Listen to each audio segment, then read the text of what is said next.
edition of nasscom FAYA Potati. FAYA Potati is a monthly technology session hosted by FAYA in association with nasscom. We aim to create a dynamic platform where tech enthusiasts can come together, discuss and analyze the trends shaping the IT industry. Through these sessions, we aim to foster tech communities that promote peer learning and knowledge sharing. But before we dive into today's session, let's get started with a quick roundup of the latest updates from the tech world. For that, I welcome Anjali for the Tech Byte session.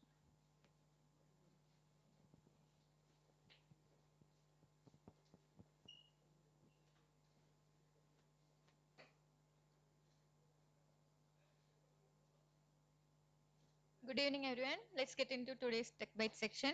DiceDB. DiceDB, a high-performance caching solution, has transitioned to open source model under AGPL 3.0 license. This change embodies their commitment to innovation, transparency, and community collaboration while ensuring fairness in the use of development of their software. The development roadmap includes key features such as multi-tenancy, horizontal scalability, and enhanced query capabilities to support AI-driven applications. And the next one, Google AI Mariner shocked experts. Google introduced Mariner, an AI agent powered by Gemini 2.0, designed to navigate websites and perform tasks autonomously while keeping users in control.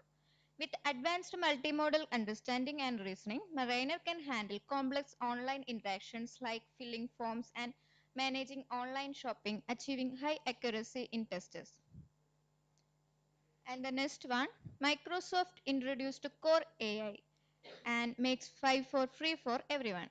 Microsoft unveiled a major AI-focused reorganization with the launch of Core AI, a new division that unites its developer tools, AI infrastructure, and setup teams to create an end-to-end AI platform.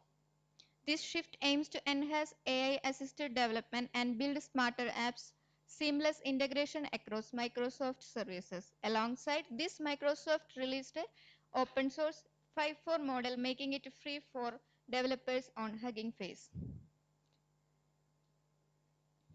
And the last one, NVIDIA Blackwell GeForce RTX 50 series opened new world of AI computer graphics. NVIDIA unveiled the most advanced consumer GPUs for gamers, creators, and developers. The GeForce RTX 50 series desktop and laptop GPUs. Powered by NVIDIA Blackwell architecture, 5th generation Tensor cores and 4th generation RT cores, GeForce RTX 50 series delivers breakthroughs in AI-driven rendering, including neural shaders, digital human technologies, geometry, and lighting. Thank you. Thank you, Anjali. Now, without further delay, let's move on to the main session. Today, we are thrilled to welcome Mr. Anshad Ameenza, Fractional CTO for Startups and Venture Studios and a digital transformation and innovation specialist. He will guide us to explore how the synergy between the cloud and AI will shape the future of technology, explore the transformative intersection of cloud computing and artificial intelligence in a session that promises deep insights on emerging patterns in the cloud landscape and a few new players on the block. Please join me in warmly welcoming Mr. Anshad Ameenza to the stage.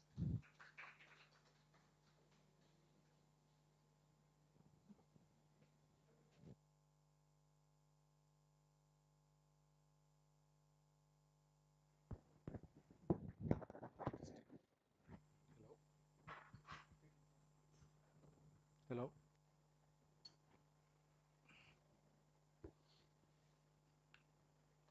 Clicker.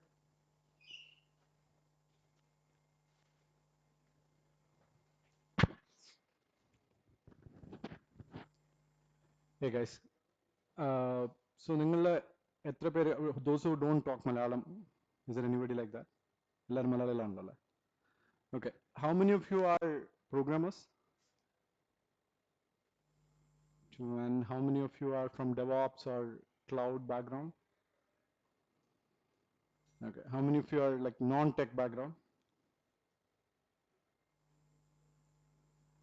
Okay. Then product managers? Designers? Okay, great. So നമ്മുടെ ഇന്നത്തെ ഒരു ഉദ്ദേശം എന്ന് പറഞ്ഞു കഴിഞ്ഞാൽ, so this is a very detailed kind of a walkthrough. So what I'm trying to do is നിങ്ങളോടൊരു interactive session വെക്കുക എന്നുള്ളതാണ് എൻ്റെ idea. So don't bother about the slides. We'll stop at every point. We'll kind of make it interactive, ask me questions and challenge me so that we can kind of make it an interesting session. Okay? ഞാൻ ഇങ്ങനെ ഒരു specific audience എന്നുള്ള രീതിയിലല്ല ഈ slide ഉണ്ടാക്കിയിരിക്കുന്നത്. It is mostly wide. But let's just say you want to kind of drill into something very specific as a topic, okay?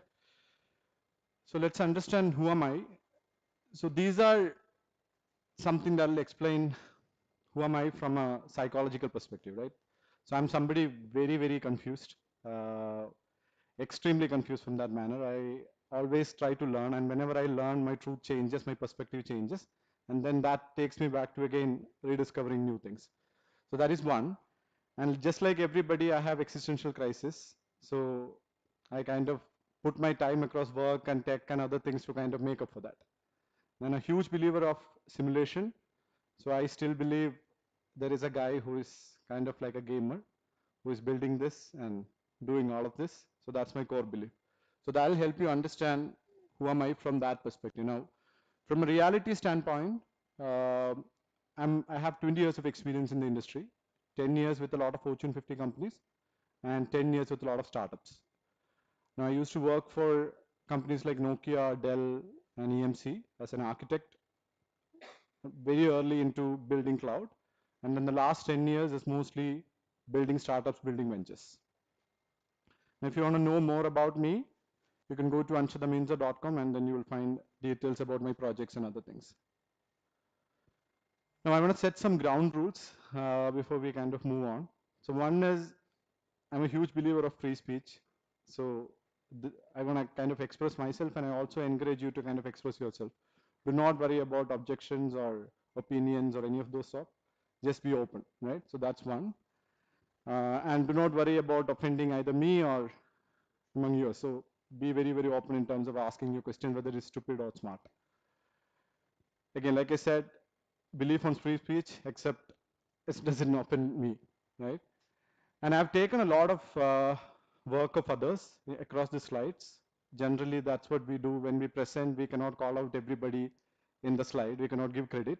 So understand that there are people who's marked in that orange who has done the work for many of the data that I'm going to show here.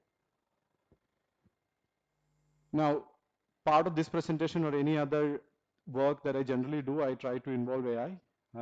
And generally, this is the kind of outcome that most of the time I get. And then we'll have to kind of discard that entire output at the end of it. So the same thing has happened here also. I try to utilize some of the latest models in terms of giving me ideas about the topic that I want to talk, but no luck. So I have to again go back and then do the research of my own and then come up with this. Now this is for you. Now I understand you guys have a lot of thought, right? A lot of things going in your mind. പല പല ചിന്തകളുണ്ടാവും നിങ്ങൾ എല്ലാവരും ഞാനും എല്ലാവരും.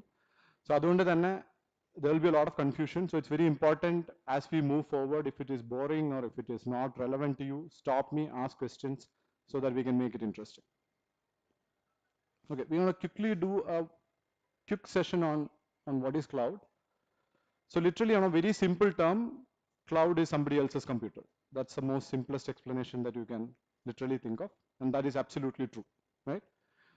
But over and above that, it's something that you get a lot of elasticity, a lot of availability, so it gives you a lot of capability for you to kind of deploy your workload. That's the basics. Now, this was cloud from a 2015 perspective. It was the overall spend across the globe was around $105 billion. We're at a point where we're at around 900 billion. So it's a huge industry, huge opportunities, and pretty high potential also. Right? Now we're going to look at the state of cloud in the context of AI. Right? Now, before we go into that, I want to clear out few concepts here. Right? So there are three ways we can look at humans. So humans could be completely pessimist. That means a lot of negative thought on anything that they see. They could be optimist. That means they're extremely optimistic about the situation. And in between, there could be realist. So if you look at this example, the realist is actually trying to look what is the possibility here, right? And then there is somebody called opportunist. which is neither pessimistic nor optimistic, not realist. He is always trying to see opportunity and figuring out how I can make the maximum out of it. So rest of the session, there will be a lot of topics which are my perception, my point of view. It might be pessimistic, realistic, or optimistic. But from your perspective, you should probably think of, okay, how do I make use of it, right? And what kind of opportunity should be there. Now, AI is something where it's a classic case of hype, right? So if you want to, Elon example എടുക്കുകയാണെങ്കിൽ Elon ഒരു 10-15 years that he is keep on saying I'll bring the automated car എന്ന് പറയുന്നുണ്ട്, right? But still now that dream has not done, right? It's still a theory. I mean, not a theory. I mean, a lot of scenarios it doesn't work. It is still very specific to specific circumstances. Now, but at the same point, Tesla has been the most valuated companies out there, right? How did he achieve that? Is primarily through hype. Now, you won't realize it, but that's a technique that you can acquire. So what he does is he goes ahead. I'm just taking Elon as an example. Public forum, he'll create a lot of hype about a lot of possibilities. And that hype will put 100 audience and hype and then he will follow them. And then that creates a lot of followers. And our follower and them, somebody will like to join with him, somebody will like to contribute to them. So they will put their effort. So those people who believe in their vision, in this hype, they will put the effort. And that effort create real transactions. And then slowly that hype start to become something real. So this is a classic mechanism that many entrepreneurs across the world use it. നമ്മുടെ ഇന്ത്യയിൽ എടുത്താൽ നിങ്ങൾക്ക് ഓലയുടെ founder പാവേഷ് Agarwal അത് കാണാം. You take Elon സ്ഥിരമായിട്ട് കാണാം. Like any entrepreneur you take, this is one of their trademark thing. So you should understand AI from that perspective first. Very important, right? Because AI mostly kore hype ഉണ്ട്, extremely high levels of hype ഉണ്ട്. But the good thing is that our hype has attracted a lot of real tangible followers who has capacity to kind of contribute to that cause. And that is slowly creating AI into a reality. So it is extremely important for you to understand this hype process and associate AI with that, right? Now we rightly കാണുന്നതാണ് more of my perspective. On the left is what most of the industry believes, right? So if you look at what the industry believes, industry think that AI will actually replace most of the jobs. It's a disruptive force. So നമ്മുടെ എല്ലാവരുടെയും ജോലി probably in another 4 to 5 years will be done എന്നുള്ളതാണ് what the industry thinks, right? But there is a realism to that. The realism is that anything across the world has a lot of friction, right? For example, if you bring an idea into family, the parents will be going against it, the children will be going against it, so there will be societal pressure. So there is a lot of reality that we need to fit into picture, right? So from that perspective, there's a realistic way how AI will grow, and that's what you see on the right, right? So what will mostly happen is AI will automate most of the digital tasks, for example, right? Maybe some of the digital tasks. For example, maybe creating content, generating images, doing marketing, some level of automation task. These kind of things AI will definitely automate, no doubt about it. But coming and touching our day-to-day life from a physical standpoint, from our valuable usefulness standpoint, that is yet to be proven because there is a lot of hurdles out there, right? So when you think of AI, first you should understand that it has the potential to solve grand challenges. It has the potential to enhance human potential, but there is a reality and you should look at AI from a reality standpoint. So what I'm trying to tell you to take away from this is it will happen, but not within the timeline that you guys are probably thinking, or maybe what the industry is saying. If the industry is saying 5 years you will be replaced, add another 10 or 20 years into it, right? Because they will have enough time for the practical things to happen. So we're going to lay that as a foundation for rest of our discussion, because that reality is something that you should be very clear of. Now this is a typical stack of how the industry sees AI and cloud. So at the very bottom you have utilities like power, electricity and connectivity and everything. You have chips and CPUs, and then you go towards up, right? And then you have the users. This is the typical AI stack from a cloud perspective. Now on the left is a typical open source version of an AI deployment on the left. Now again, how much this would be useful for you? you'll have to probably challenge me on it. But there's a ton of companies who are using these tools on the left to deploy AI now. These are all mostly open source, and some of them are proprietary. And on the middle, you see a lot of agent-related stuff. That means there is an LLM Gen AI kind of workload, but then there is an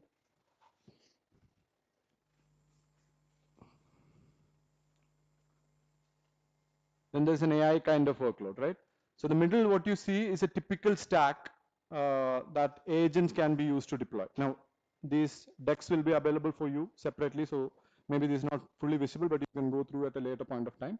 But these are three possible stack or architecture that is currently being used in the industry right now. Many large organizations, including the likes of OpenAI and everything, in one way or another use most of what you see here, right? So I'm going to stop here and give you guys a chance to ask any questions based on what you heard so far.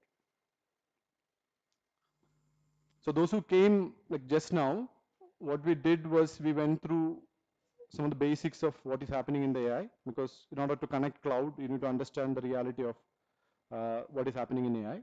So what my perspective was, I said, AI, if you look at from a reality perspective, it's going to be slow. It's going to take time, right? So that's what we kind of established. And I said, this is the typical stack of AI, and this is more of a specific stack of AI. This is where we are in right now. So any questions so far, feel free to ask.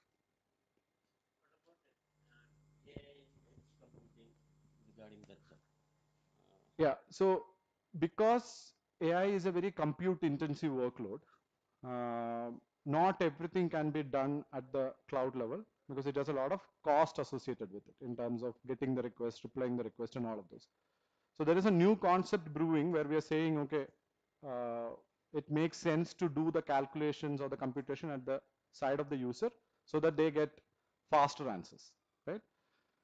Now, what is happening right now is AI models, as compute become better and better, AI models are also becoming compressed, more compressed, right? So if you look at Digitus, for example, from NVIDIA just released, it has around 300 billion parameters in terms of the whole model size. That could be bought into a very palm size hardware. So what will happen is you will probably in the future do a lot of work with AI at your own network. It will not go out of your network, and that will help you kind of speed up things. So it's mostly based on performance and latency. That's the major advantage.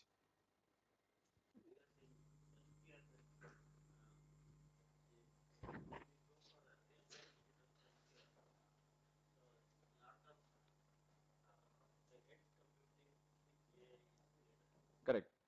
So the areas where you are afraid of the unavailability of the service, you would put up something in the edge. And this is already happening. This is not specific to AI. For example, many of the YouTube videos that you see comes very near to us. In Cochin, in Trivandrum, there are satellite centers from cloud CDN providers who comes on that. So this technology is already there. It's just that it will have a processing capacity also in the future. So right now it is just a simple CPU, but in the future it will be a CPU plus GPU plus larger memory would be deployed. So you're right, health areas where you need a lot of fault tolerance or a lot of high availability, edge will come into the picture.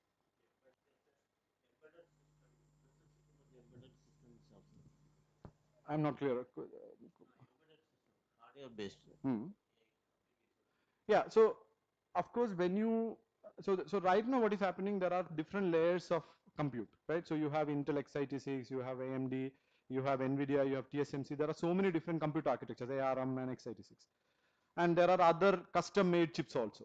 What will happen is this, as the fabs become better, as the TSMCs of the world become better, this would be more unified. So you would not see that much amount of diversification in the embedded. So right now, let's say for example, if you write a code in Python for server side, you'll have to recompile that for embedded, right? Maybe you'll have to rewrite that in the C, or maybe you'll have to rewrite that in the assembly. As you go forward, that might not be required because the system that you're running at the edge would be a same architecture as of your cloud, including your PC. So right now there is a huge discussion happening to bring ARM into PCs, right? So there will be, I think ARM would be mostly everywhere. That is the prediction of the industry, and I also believe it. Most of the places, the CPU architecture will be ARM, and because of that, there won't be much of a need to kind of convert code from one platform to another. We do that right now, but maybe another 3 to 5 years, that might not be required. So data security is much essential. Correct. Correct. Yeah. So security is another aspect where you can look at. But I think as we get better and better with compute and all of these programs and algorithms and everything, server and especially with networking, for example, when these become really good, there won't be much of a difference from a latency standpoint, right? We're even talking about having communication sent through satellite, and probably in the near future that will probably replace most of our cell towers also, right? So networking is also catching up, right? So edge is a hype right now. A lot of things is happening at the edge, but it is not so big of a deal like we discussed at this point. Again, from a reality standpoint, right? Yeah, in future it will come, but at that time it will be much more easier to do embedded.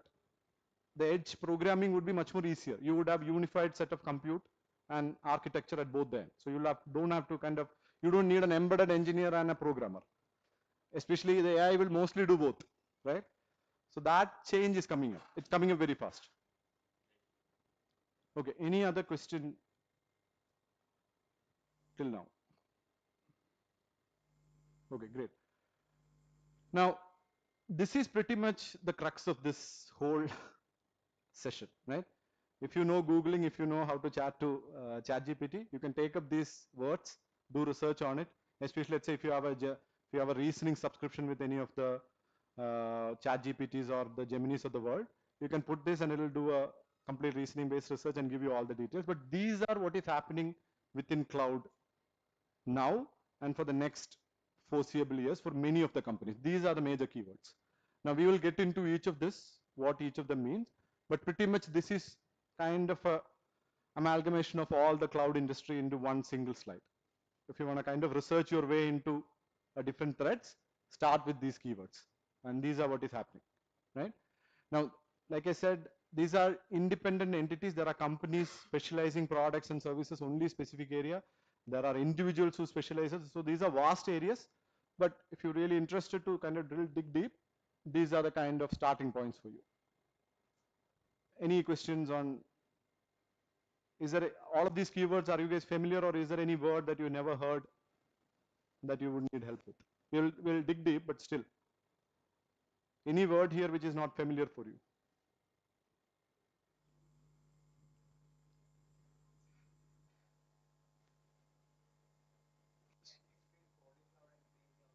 Okay, so polycloud is a concept where for one single workload, you can use multiple cloud at the same time. For example, right now when we deploy a three-tier application, you deploy, let's say, everything in Vercel, everything render, everything in AWS, right? So you'll use ECS, you'll use RDS, and you'll use S3, and you'll use some EC2 or something like that, right? For in case of polycloud, what will happen? There will be a cloud provider who will be specialized for a specific workload. Let's say front end, Vercel will be really good. So we'll only deploy front end to Vercel. But the database would be really cost effective and really good with Amazon. So we will deploy RDS, which is the database, to Amazon. And there will be another guy who would be really good at, let's say, storing your object files, right? So we'll use that. Right now, deploying one single click into all three of these is not possible because each of them has a separate management UI. What is happening right now, there are a lot of aggregation tools coming in between.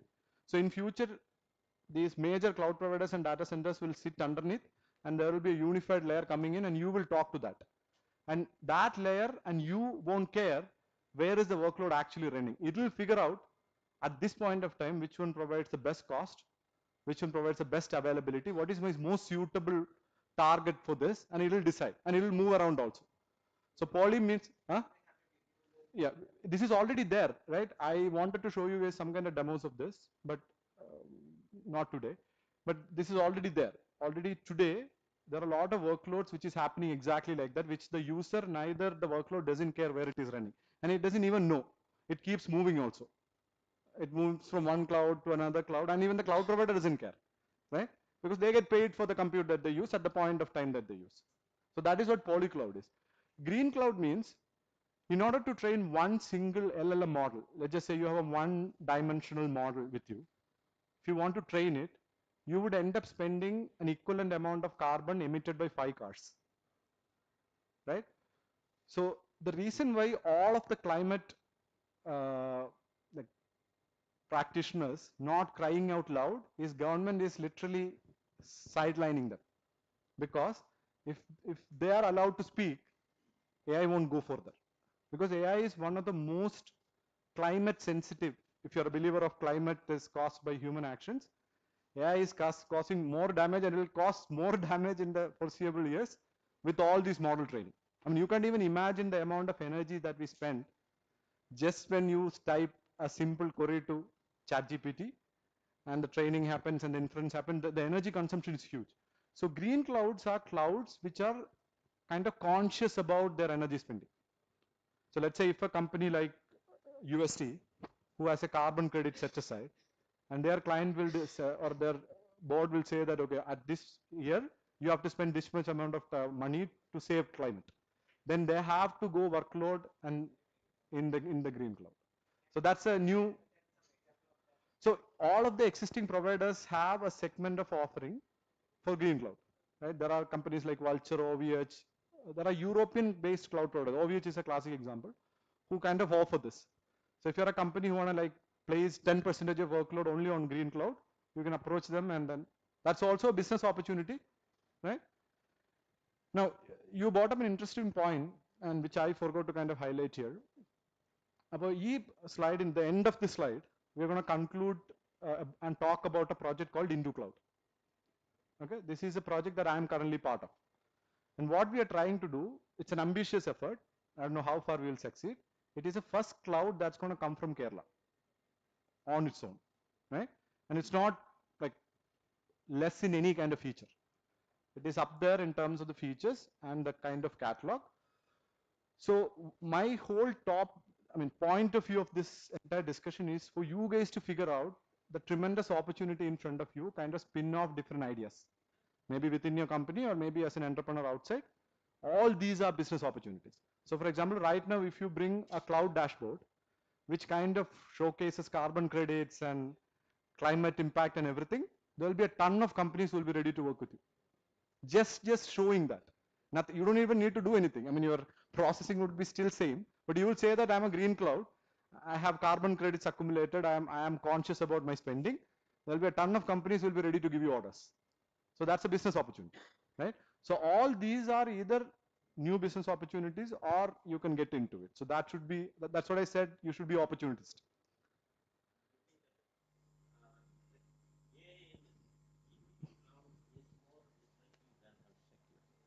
Destructive than? Okay, why do you think so? Identity targeting is not going to be 100% correct. I'm not clear. GPU data that in AI, Mm-hmm. most of the things they are using for the drone and everything. No? Sure. Replacing the identity. Okay, you're saying from a security privacy standpoint, yeah, sure. So I think there is a slide coming in this. It's a good point. There's a slide coming in this session where I don't know how far you guys are aware of AI diffusion law. Have you anybody heard of AI diffusion law? No. So you might have heard stable diffusion. Yeah, I know. So this is AI diffusion law is given by. I mean, this is one of the last damage that Biden can make to the entire industry. I mean, I'm not saying it's deliberate. I mean, it is deliberate. So basically what America is proposing right now, America is using AI for tariffs. So they have mandated this law, which is going to be in effect in the next 120 days, where they're going to categorize companies into 3 categories. I mean, countries into 3 categories.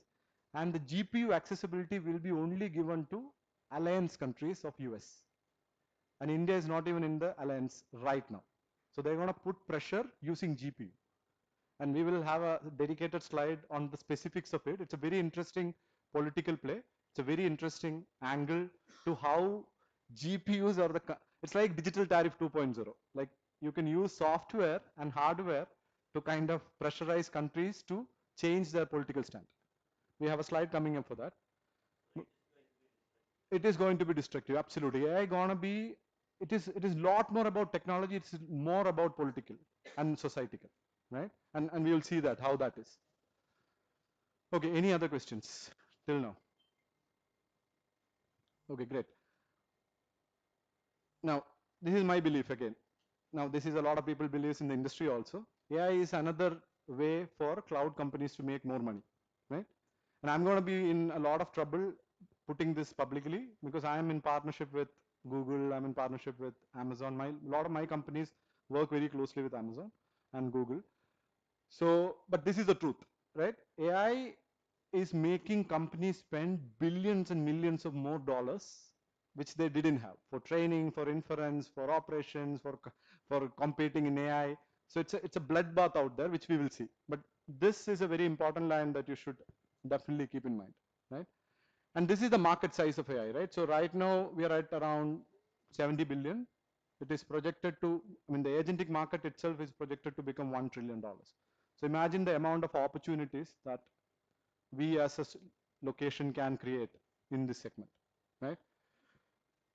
Now, one of the major thing that you should keep in mind is none of the clouds or the servers or the infrastructure is ready to take up what is coming up.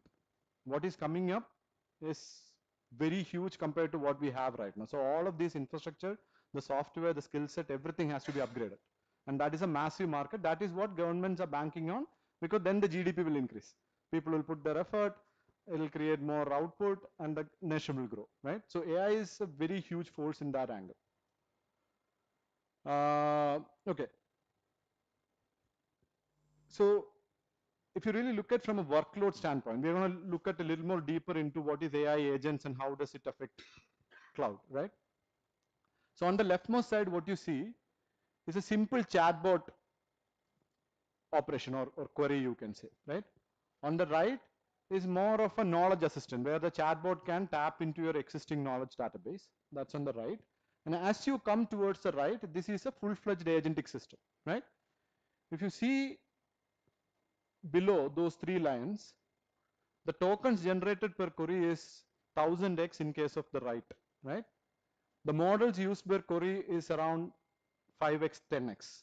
And the data per query is about 1000x. So that means we would require more storage, more memory, more processing power, more capacity, more bigger data centers.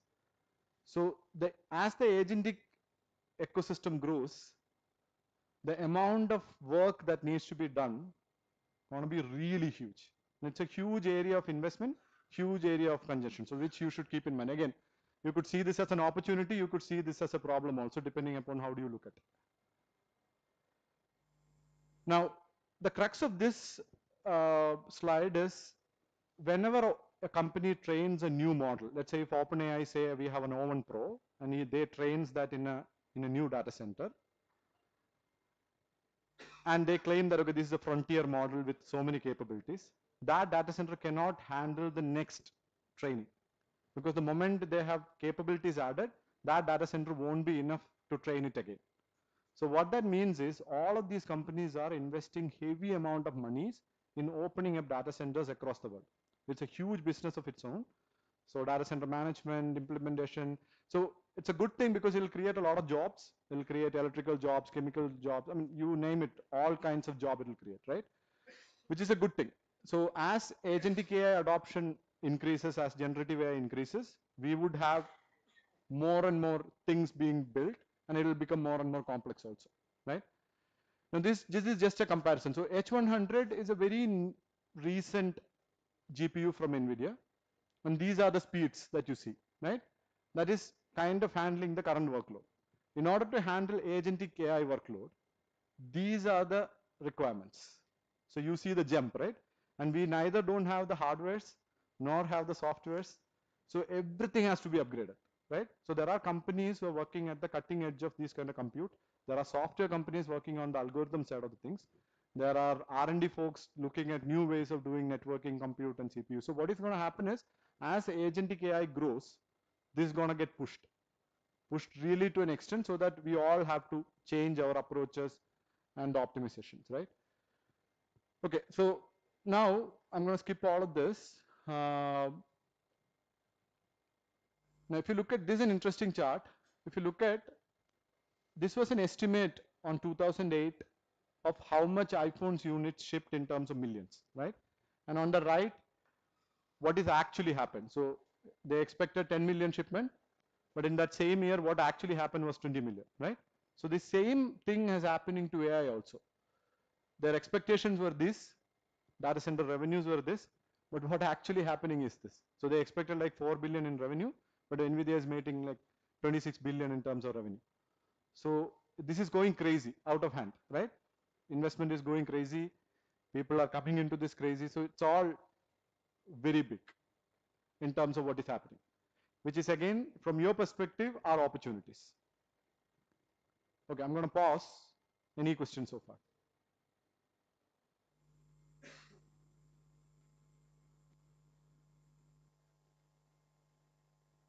Anything that comes to your mind? I know there is a hesitation to ask the questions because it might be dumb or stupid or might not be relevant, but feel free.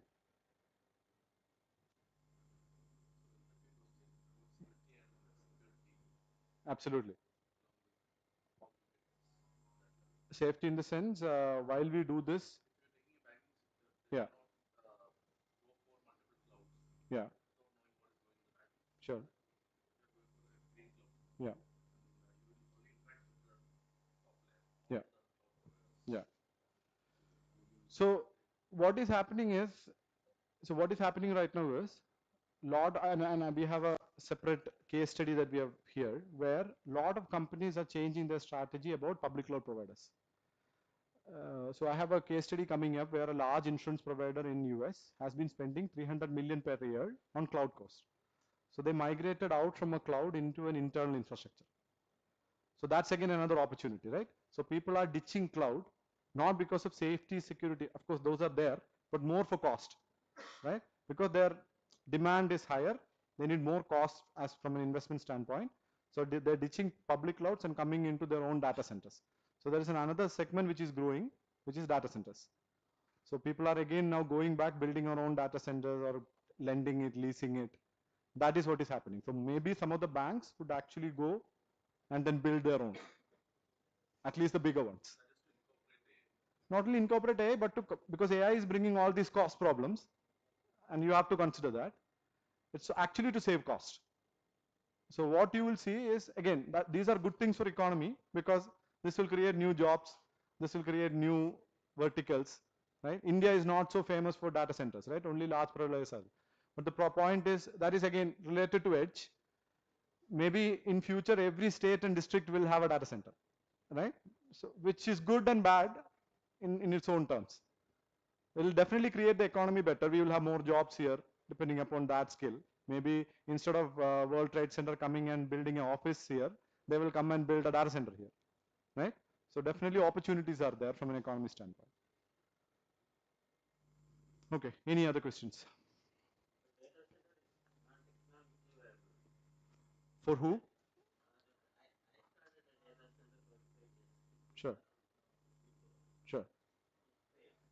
So the techniques have changed. Earlier, the power, the network requirement and the skill requirement and the infrastructure requirements were so complicated and it was not widely available. So you would have spent a ton of money to make that as a base, right? But right now it is not. Right now you have like lot more infrastructure and dependency sorted out. So it is not as expensive as used to be. So most of the players who have money in their bank account, let's say for example Ola is building their own data centers. Why? They are not in that business, right? And they will eventually have a cloud business. Why? Because they have so much of money they want to reuse for something useful. So a lot of these people who have flush amount of cash in their balance sheet, they're taking that money, building it their own and trying to adopt the Amazon model so that they can rent it out also. Correct. So all this is going to bring all of those opportunities up front. Okay, any other questions?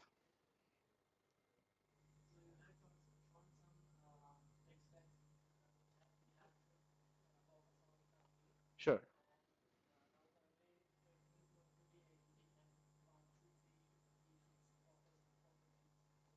When you say focus, in what perspective? As a skill? Yeah. So I think I have few slides coming up. We'll touch base on it, but on a high level to answer that question, anything related to basic software engineering principles, any tools, any tech, it's going to make you survive at least minimum for next 5 years, for sure. Nothing going to replace that, right? Cloud is another opportunity where if you know how to build, maintain, and scale AI workloads, you will get a lot of opportunity. So there are some tools coming up which will show you, okay, if these tools are taught, these tools are learned, you have a higher chance of like surviving in the next few years, right? Now, there's always a caveat, because what a agentic will do if it comes with its full force is it's going to make a lot of softwares irrelevant, right? Because if agent works out, you don't need a UI to kind of input anything, right? So SaaS and its own cloud, none of them doesn't make any sense, right? Because you're not going to sit and input anything onto an ERP or a database. So the concept of we storing data into a computer itself is changing, because anyway agent will do it. But to start to my original point, it will not come as fast as you think. Industry will say it is coming tomorrow or this year, but it will not come. It will take its own time. There will be political resistance, there will be societal resistance, there will be company problems, there will be money problems. Who will invest, right? Let's say, for example, if FAYA want to adopt an agentic cloud, right? Where will they allocate the money? Will they allocate the money to hire people or to build or to do something else, right? So there is always those questions, and it will slow down, right? For you're still good, whatever you're currently seeing from an industry standpoint, if you learn those tools, you're still good. Those going to help you fundamentally, and then you have to keep on updating. But we'll see some tools. Okay, any other questions?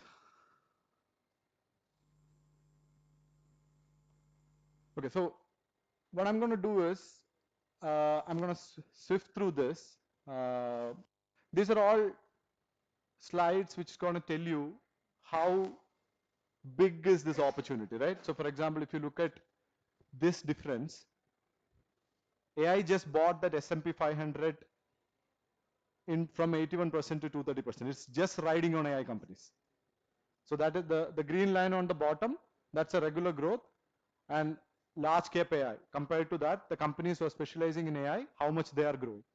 So AI is literally pulling the entire market for its own and driving it, which is a big deal, right?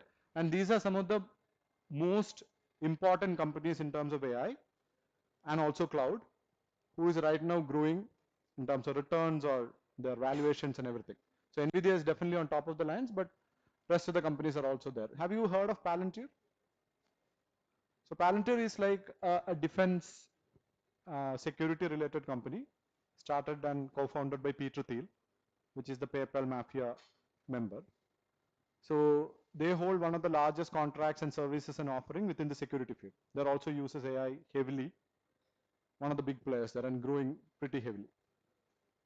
Okay, and these are how the cloud providers are now going in terms of their run rate revenue in billions, right? This is again what AI has bought from an optimist. All of this kind of reiterate the point that it is very important to understand AI is bringing the real, whether it is hype or not, the impact is real, the change is real. That is what you should take away, right? And in 2024, the most of the companies that you would see in Product Hunt or out there in Google would always use cloud plus AI combination in their name, right? Something related to cloud and something related to AI, and then you get investment.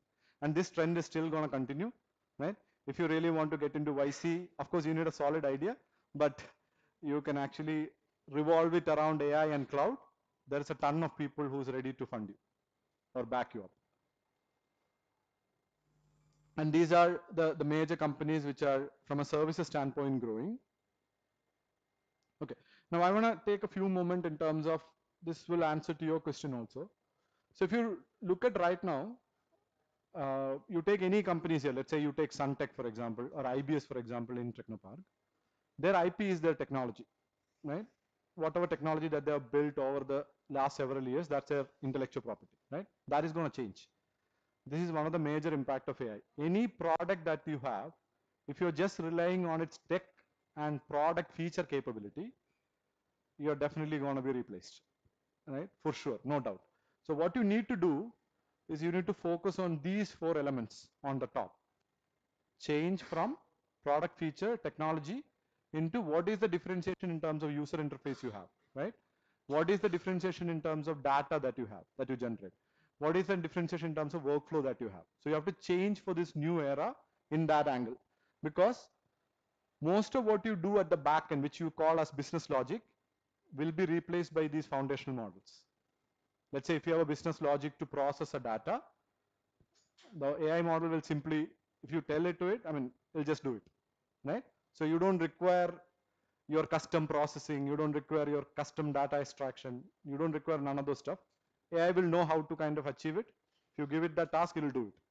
So this layer is a new layer in between. This foundational model is a new layer in between. Infrastructure was always there.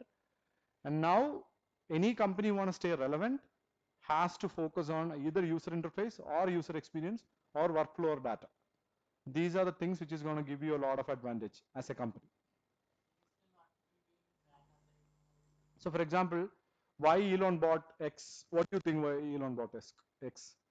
Yeah, for data, right? Not only, there are two kinds of data in X.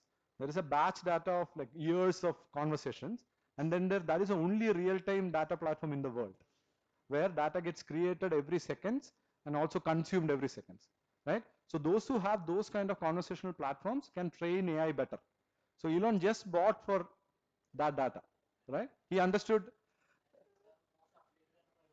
data, right? And there is only two platforms out there which has similar thing. One is Reddit, and then there is X, right? You cannot compare Facebook and other, because Facebook, you and me are there, right? It's not that valuable, right? But if you look at X and if you look at Reddit, there is a lot of scientific papers, there is a lot of innovations, there is a lot of political discourse. So that data is extremely critical, right? So Elon bought just for data. And similarly, all of the fight right now in AI and cloud is happening because who owns the data, right? So for example, Reddit recently blocked all the API access to them. Wikipedia, another example, right? So they're changing their stand. So they're now realizing that data is something that you need to protect, because that's your IP, not your product feature. So if you take that similar example with IBS, probably IBS would take all the interaction happened on the platform as their IP, not the features. And that will be the valuable thing which will help them to kind of become relevant, right? Similarly, if you take H&R Block, for example, they have years of payroll and other data, right, about the employers.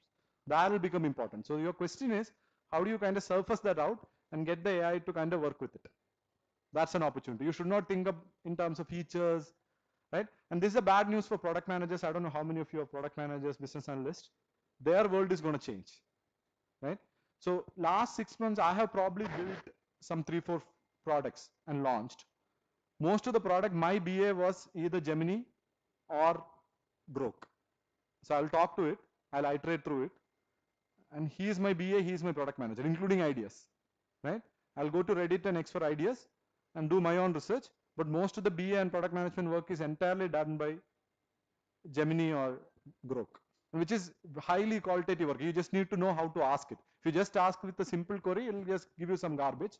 But if you know how to probe it, really push it, and really know how to get that data, because it's like a custom search query. If you know how to search, it will give you the data, and that is very relevant. So data is ultimately important. Now, why is also user interface and user experience an important thing? Again, the same thing, because when agents comes into picture, we all doesn't know how does the UI will look like. So for example, OpenAI has just launched something called task, where it'll respond to you, it'll do your task on behalf of you. It is just an early version of agent from a wider perspective. Now, when a system does task for you, why do you need to interact with it? No, right? You're not filling any form, you're not clicking any button, so your user interface changes, right? So that is the reason why we will see a lot of companies go through upgrading their UI. Gmail won't look like this. It's very difficult to predict how it will look like, but it will be very simple. You will, let's say for example, right now, if you click 100 times in Gmail in a week, you will click 10 times in Gmail in future. And that many lesser elements would be there. You will never go to settings. You will never go to compose, right? You will never go to reply to all.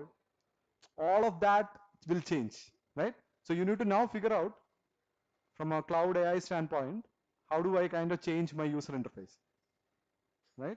Which is a very big deal. And then there is workflow, which is how you do it, right? Like what is your connected with and all of those stuff. So this is a very important thing. This is one of the key takeaway that you guys should apply to your work.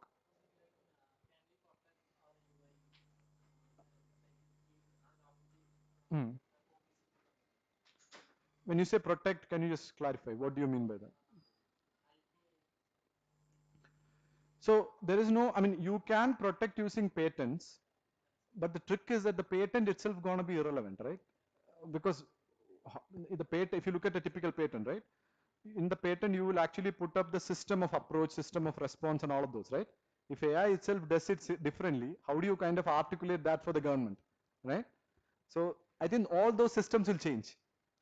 So right now there is no mechanism to protect your IP. And if you look at companies in US, they don't care about UI, they don't care about product features anymore. It's never about that game. It's only us who are in this bubble who are caring about that. If you're connected and if you're working with those kind of people, they have started not caring about UI and IP and all of those, because how do you kind of protect it, right? Because if you have a background AI agent doing the same thing, how do you even kind of report it, right? That same mechanism an agent is doing in some data center, how will the government even find it, right? So that entire ecosystem is kind of irrelevant right now.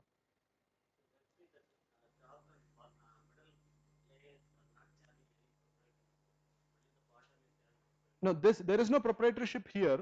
I mean, their own perspective it is there, but here there is proprietorship, right? This foundation model, which is what you use for OpenAI and everything, they will hold the most amount of IP.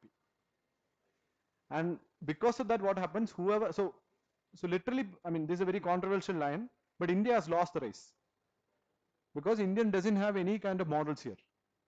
We don't even have that kind of a bigger GPU cluster also. I mean, if you combinedly take the entire cluster of India, it will probably be within 25,000, right? Compared to that to 10 million, 15 million GPUs in US. So we already lost this race. Now the only point of view for us is we need to align with the nation which is going to work with us, right? So we kind of already lost the race. So we need to now figure out ways to kind of work with them.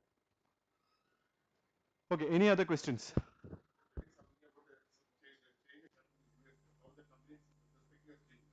Yeah. Korchundu clear. Correct. What exactly they are looking right now? Who is looking, like the companies? Okay, so you want like some examples, right? To take an example, there's a lot of entrepreneurs now building an app. Let's take an example of Gmail, right? Which is an email client where you go and then type in something and send, right? Most of the time you do two things. One is composing a new email, replying to an email. These are the two classic examples. These are the recurring activity that you do. So there's a new set of agents coming which already know who you are, okay, how you would have responded. So what they're doing when an email is received, they will compose the reply automatically, put it in the email. You can say either you reply automatically, it's like a glorified out of office system, right? But AI kind of understands what you will say in that instance and what you would have responded and how you would have planned. It will have access to your calendar, it will have access to your documents. So it will figure out that reply, send it automatically. This is already happening. I'm not saying this is not a scientific dream, I'm saying. This is already happening. There are tools out there. So in that perspective, if you look at, why do you require reply button, right? Why do you require that reply flow? For what? That reply flow won't look like that. You see the problem, right? So now if you take Gmail for example, Gmail product team has to rethink what is my new reply workflow look like, because that completely changes the perception, right? Now this is one classic example. The same example can apply to any UI that is repeatable. See, UI is fundamentally something that you have a certain structure and workflow. So anything which has that can have this effect. So in this year you will see a lot of agent coming up and doing this UI automation. So then the UIs will have to change.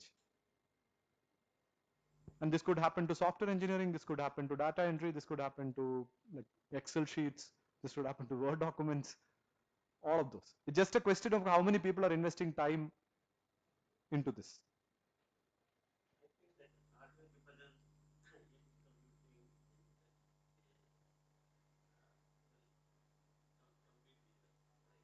In the sense?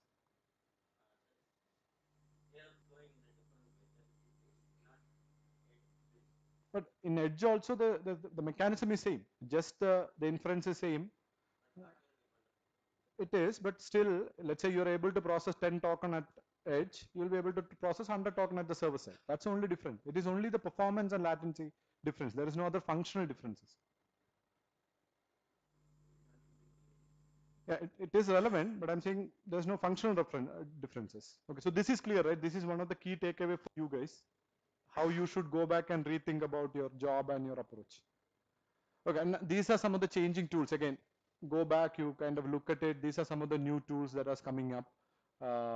Again, to your question, some of these tools, if you specialize, down the line, 1 year, 2 year, there will be more and more people using it, right? So, and similarly this one, again, code generation. Now, can you guys tell me if you have heard of anything from this? From this list? Have you, you're not able to see? Difficult one, okay. So that is, the first one is Replit and Super Maven, Cody and Codium. Have you heard of any of those? Okay, so this is the problem, right? So to your point, all the tools here are at least 2 years old. Most of the tools, maybe 1 or 2 might be very new, but most of the tools are 2 years old. Now we don't even know that exist. And I'm pretty sure you're not alone. Like if you take the entire 60, 90,000 people from Technopark, the story would be almost same.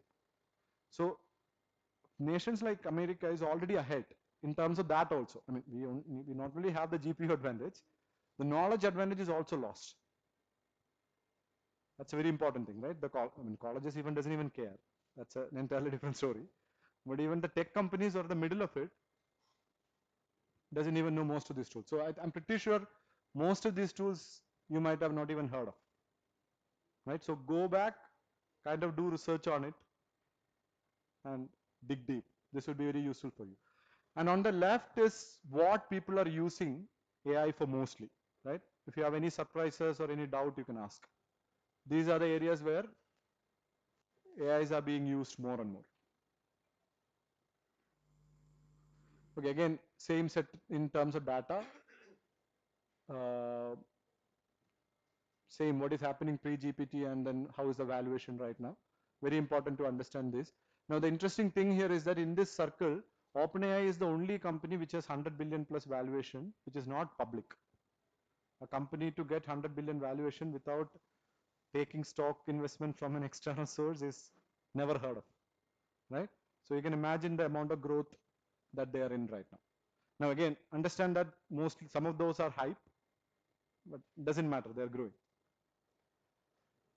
Okay, so, okay. Now I think we go back to the same problem where are you more confused or more clearer? Because I think I just added this to your confusions, the session. So if you're confused, ask questions. Because there's a time, I think 6 o'clock, we can take a small break. If you guys are interested to ask questions, feel free to do that. We'll pause here.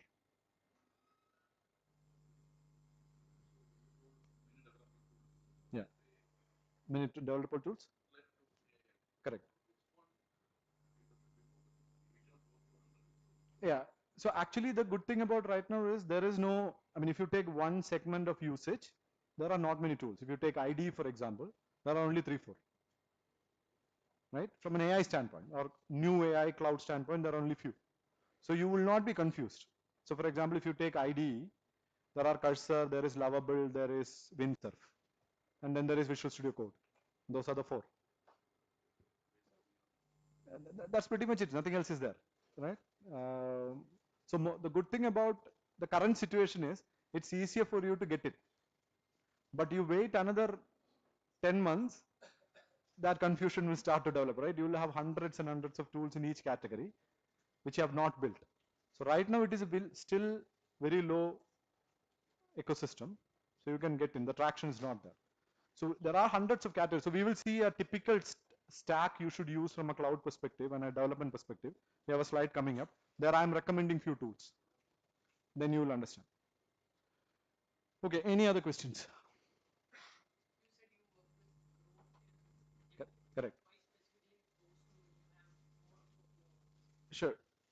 So if you look at the industry, there is a narration going on right now that Google is losing the race, right? And everybody is saying OpenAI is the next big guy, right? Okay, before I answer that question, when you think of Google, what comes to your mind? What is the business Google is in? Huh? So many business, but still, what category you would put Google into? Search engine? But can you call it search engine because they manufacture Android, they do Google TV, they have YouTube, they have social medias, they have so many different business. So which, huh? No, but they,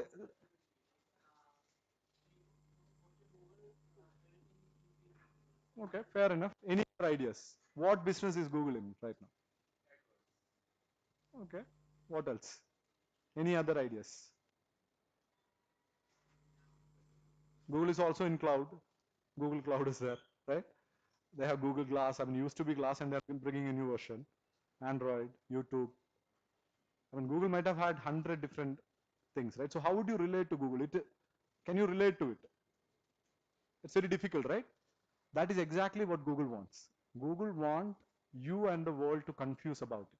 Because the moment it say I'm a search company, then they will be regulated heavily because they have all our data, privacy, and the regulators will go behind them, right? The moment they say I'm a YouTube company, then their search automatically goes down because everybody will relate to that. So Google want us to be confused about Google. They don't want us to know their deep strength and their deep business. Because the moment if a government thinks they're too powerful, then a political party or a movement will actually kill them. Kill them in the sense regulate them, which is already happening, right? So Google, Chrome, they're asking to kind of spin off, right? So Google is deliberately trying to do it because they don't want any attention. Now, why it is relevant to your question is because for that reason itself, Google is one of the most powerful AI companies out there. Nobody has not even close of data access than Google. I mean, OpenAI is a joke. I mean, if you know what Google has and what OpenAI has, OpenAI is a joke. Because Google has, like, they have crawled the web for how many years, right? So they have the accumulation of all the knowledge that is so far collected, including the web pages that even not even exist right now. So let's say, for example, if there was an 80s culture, that 80s culture, who will know better? Will Google know it better or OpenAI will know it better, right? So because of that, Google has the most deepest amount of data, and that has two problems. One is the search query itself will get complicated. See, the problem with Google right now is they know the answer, but you need to know how to get that answer because the search queries are now complicated. So if you go to Google now, search something, you're not getting that value like you used to be. It's not because their algorithm is bad, it's because they have that much amount of competing data. So if you know how to work with the AI agent, then Google is the best option. Till even today, if you take, Google is the best option, right? The only problem that I would highlight is Google is woke. You know what is woke, right? Woke means like extremely high levels of social ideologies, right? Like transgenderism or maybe feminism. There are equality, DEI, all of those stuff, right? So Google, if you ask something, its natural response is to give you a lot of bullshit answers. So if you ask it, let's say for example, so I show that that cloud slide where a lot of different cloud keywords are there, right? So if you go to Google and ask, okay, what are the major cloud trends happening? It'll give you some bullshit, something like sustainable cloud. It'll give you something like climate friendly cloud. No such concept even exists. It's just making hallucinating itself. Why? Because it's woke, right? So you need to know how to kind of split through that answer and ask. If you know that, you get the best and the most comprehensive answers from Google. Still now, right? Now it will change to Grok. Why? Because Google is not able to keep updated. Because Google's only accessible data right now is the web pages, which is once the agentic comes, all the web pages will go. Because why do you even need to go to a web page, right? For what purpose? Because the agent will be able to consume it, right? You don't need to go there. So Google is on a downward trend. Their business is currently question mark for sure. But as of today, they have a highest amount of depth data, which you can work with, right? Maybe 1 year, 2 year down the line, might not be. So a combination of Grok and Google will give you kind of best of both worlds. Grok will give you the updated data. Google will give you kind of the like depth. So that's the reason why we work with that. Now, from a software engineering point of view, either of these are not good, right? Not yet. From a software engineering point of view, the best one is Claude, because they have started, they don't have any wrong data trained at them. They always started with the right data to train. So they don't have any wrong. So let's say, for example, if I know about Muslim, I know about Hindu, I know about Christian, and if you ask me about God, I would be confused which concept to tell you. Should I bring in the Muslim concept or should I bring in the Hindu concept? So I'll be confused. The similar problem is with Google. Claude, on the other hand, is only trained with one or two very specific data set. So anything related to software engineering, your best API is Claude. And that's why they are growing. And that's why Amazon has bought them also. They understand the value. So there are specific AIs right now which you should work with. So that is the reason why if you take Cursor, for example, Cursor is an IDE which works with Claude. Their primary AI agent is Claude, not Google. I mean, you can add Google, you can add OpenAI, but their primary preference is Claude because the outcome and output is better. Okay, any other questions?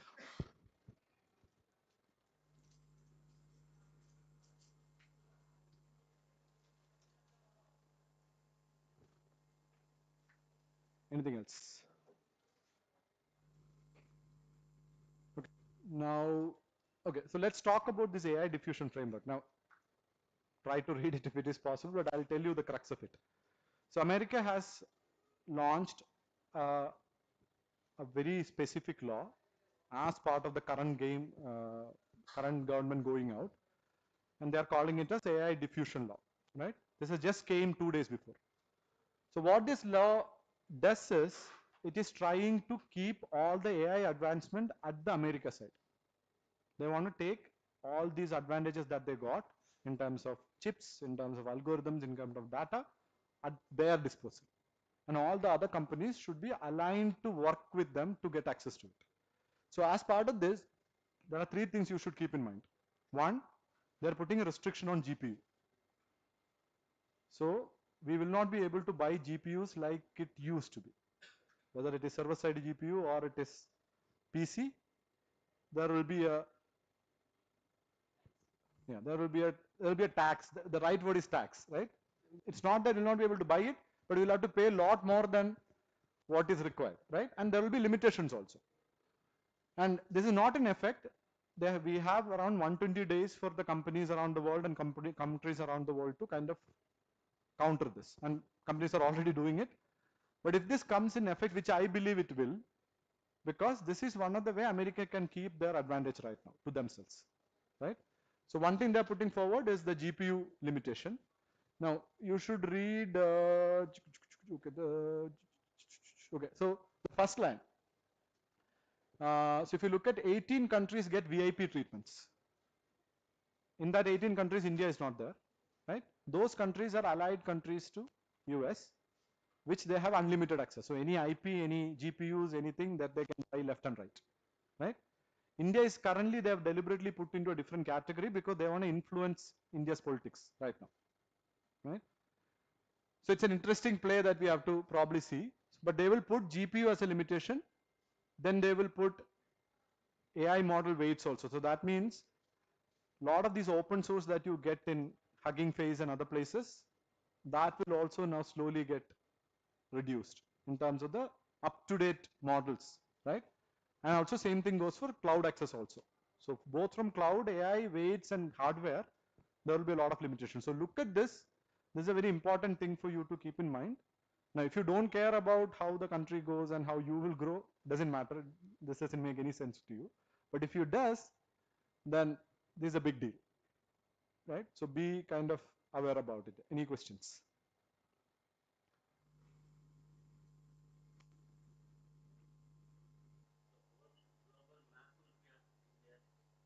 That's what they're trying to do. Now, of course, the good thing about this is the moment a country like Russia or India sees this, they will change their strategy, right? They will see now that, okay, it's a bad idea to do or depend on AI technology from another country. So let's just start investing on our own things, right? But the trick is that it's an ecosystem. It's not like NVIDIA does alone, right? So if you look at AI and cloud right now, there are 3 companies which are unbeatable. Unbeatable in the sense there is no replacement for them. So one is TSMC. They manufacture all the chips. There is no replacement to them, right? It's only one company. Then there is a company called ASML, right? ASML is like the architecture for the fab. It is like the blueprint for the fab. And the only company in the world is ASML.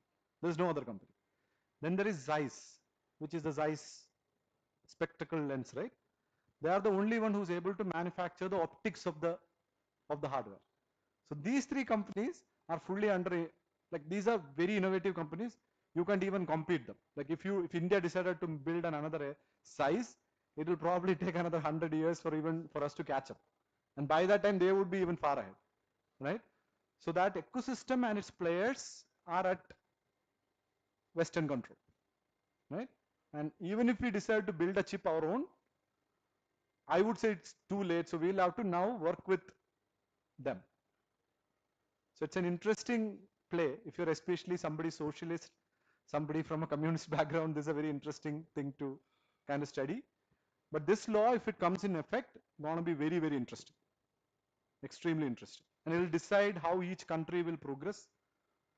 It is like a different way of colonization, right? Different way of controlling you without even coming to that country, right? They can decide how this country progresses, what job gets created, how the economy will happen. All of this they can control without even coming in the ship and then landing here. So it's a very interesting thing. And I'm pretty sure India is not surprised because India know something like this is coming up. Of course, they have their own thing. But I don't think no amount of preparation would be enough to kind of capture this. The only way is probably തോൽവി സംബന്ധിച്ച് അവരുടെ കൂടെ പല കാര്യങ്ങളും alliance ചെയ്യേണ്ടി വരും. That's a take that the industry is seeing. Okay, and this combined with, let's say, current H1B discussion is a very interesting point of history. And we should all be worried, right? If it goes okay, then this industry will continue. When I say this industry, Technopark and Indian GCC and Indian back office will continue. But if we kind of go, this is like a war, right? If you're not able to work out that alignment, this is a problem. This is a start of a problem. It will not be an immediate problem. It's a start of a problem. Another 3-4 years, we lose a lot. Because if a company comes in India and try to build a data center here, how will they acquire the GPU? Even if, let's say, Amazon says, okay, I'll invest 10 crore or 50 crore in Trivandrum to build a data center. How will they do it? Because where will they buy the GPU? Because there is very specific limit that this law is putting, saying that you can bring to this country. So I think it is 50,000 GPUs per country. I'm not sure if it is per year or 2 years. But for India, it is 50,000 GPUs for Indian size. 50,000, it's like peanuts. For the kind of problem that we deal, that is not enough. So GPU commodity, you can think. Okay, any questions?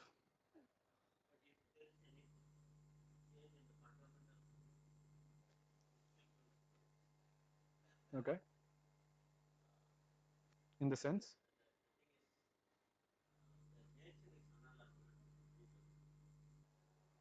I'm not clear. Okay, what you're saying is there are other physical and natural elements which might probably slow this down or maybe go into a different direction. Probably. Let's say, for example, if we have an innovation in one of our IIT on quantum, then this entire thing changes. Let's say in quantum computing we have some innovation or some IP that we were able to create. This thing completely changes. It doesn't no more an advantage, right? But those are all if we don't know. Right? At least from a historical standpoint, that has not been true. Right? Out of maybe thousands of inventions, how many India has bought, right? Sure, but that fundamental technology is whose? So you built on that IP, right? You're more of assembling. You're not creating, right? Of course, there are a ton of innovation that India has created, no doubt. But you're still depending on for a lot of things to other countries. Hmm. Completely avoid? Sure. What are the consequences maybe? So you want to know, can I completely ignore AI? Absolutely, you can ignore AI. So for example, I'll give you another related topic. So 3 years before, I decided to quit my job. Quit my job in the sense I have a company that I run. I decided to take a break because I was so bored of what is happening in the industry. There was no kick for me to kind of continue. So what I did, I used to own a land in Munnar, a small land in Munnar. So there was nothing there. It was a raw land, right? So we set up a small community there, very raw community, right? People come there and then spend their time in tents and other places. It's a very beautiful place on top of the hill. And I would have probably spent 1.5 years there, mostly, right? I was not even knowing what is happening. Like whenever I come out, I do. But if not, there was very limited reception where the internet connectivity was very less. So I was very happy, right? So if you choose to kind of disconnect yourself, absolutely yes. There is nothing. No, you can't. Because so technology is primarily about convenience, one, right? Then it is about problem solving. If you don't solve a certain problem, let's say you might not be able to fix a certain disease, for example, right? Or maybe you will not be able to provide a solution to one of your financial problems, or maybe your transportation problem, right? So, for example, let's say we all have cars, right? And we decided that we don't want AI, we don't want any of the chips, right? In a typical car right now, there are 126 chips. So if you say, which controls various different things, like from your ABS, from your entertainment system and everything. So moment say, I don't want anything to do with chip and AI and everything, sooner or later your car will die, right? One of the component will die. How do you replace? Right? So you're already, I mean, whether we like it or not, we are already ingrained into this system. So the only way to disconnect is to go extremely far right into the nature, right? And you can live a very simple life. That is possible. Even now, if you look at all the saints, they are living like that. They don't care about what is open API or chat GPT, none of those stuff. They live like that. But if you want to do your convenience, if you want to belong to the society, then I don't think it's possible. And countries can't regulate it also. They won't, because it's a matter of GDP. Your country won't be productive. So you won't be able to disconnect. Because we are already pampered with all the convenience and the capabilities and the solutions and everything. Like imagine if you go to Kim's and say, okay, I want to treat my father or somebody for cancer. And they say that, okay, you are somebody who is against AI chip and everything, but my diagnosis system uses AI, right? How do you kind of bring your consciences to that? It's a difficult thing, right? So it's, like it or not, we are kind of in the journey. It's not possible to go back. Questions?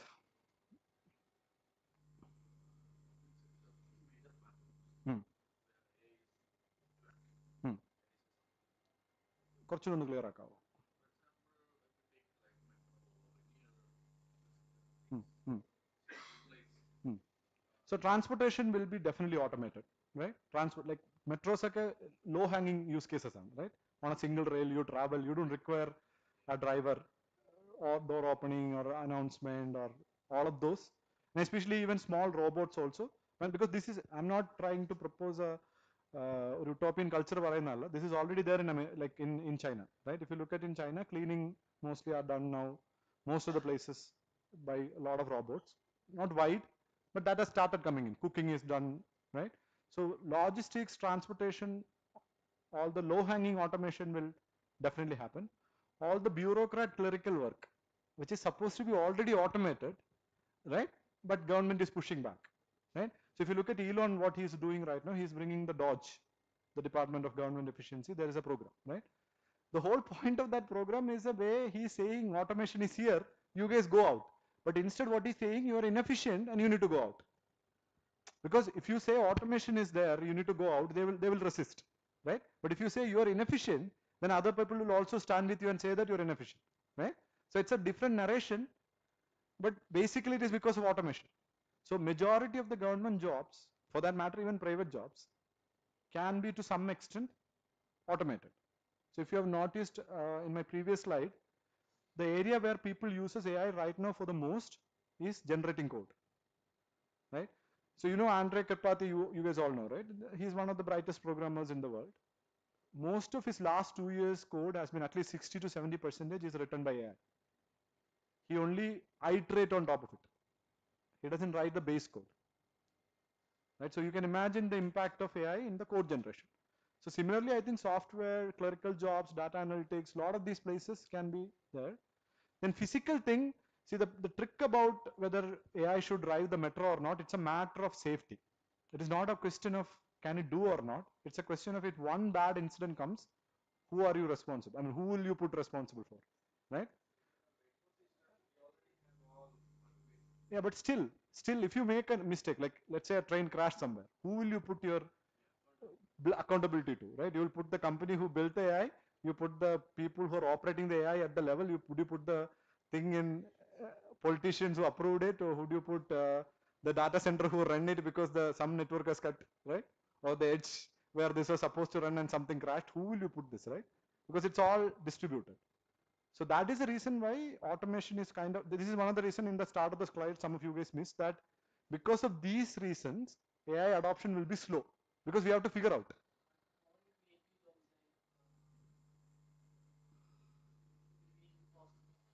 Yeah.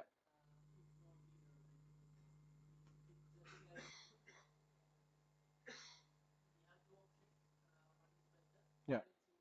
Yeah. Sure. So what will happen is, of course, see, most of these, see, it's a very deep topic, okay? So first of all, why are we writing blog, right? We are writing blog for people to consume. If all the websites are not needed, why do you need blog? Right? Then there's a new question comes, right? And then the question is, why do you even write? Because people doesn't see. Why do you even put an image? People doesn't see. Yeah, there's a new way of consuming that information changes, right? So I think it's all uncertain right now. We have to face it. There's no way we can predict this. We can predict to some extent, but we have to just face it. As people build new tools and build all these capabilities, it will evolve. Hmm.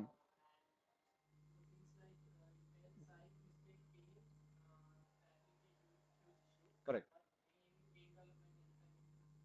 Yeah, edtech, game development, these are obvious things which will happen. Okay, so we'll just move. Okay, so I want you guys to check out. So do you guys know what is the difference between distributed computing and cloud computing?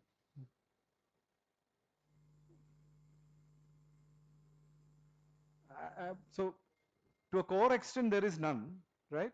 To a fundamental level, from a user standpoint, there is none. And because of this is what happening, there's a lot of distributed systems which should be highly of your interest. You should definitely check this out. Because AI workloads in cloud is difficult to run at one point, right? Because that data center will have a certain capacity. So if you try to run, let's say, a 1 trillion parameter on a data center in Mumbai, will not be possible because your entire server and the memory and the capacity, everything won't be even able to accommodate that many bigger model, right? So it is obvious that clouds has to go to distributed. There's no way around, right? So I want you guys to check out this particular POC. It's called Intellect One by a team called Prime. Prime Intellects is what they're calling it. So they ran a distributed training and inference a couple of days back. They have done it multiple times where that's a stat. If you look at, there were 30 compute contributors. That means 30 different data centers have contributed to train one model. So one model, one big file, but 30 different places in the world is combinedly leasing capacity to train it, right? And 5 countries, 10 billion parameters, 3 continents, right? Close to 1 trillion token model, right? And there's a beautiful video that they have put.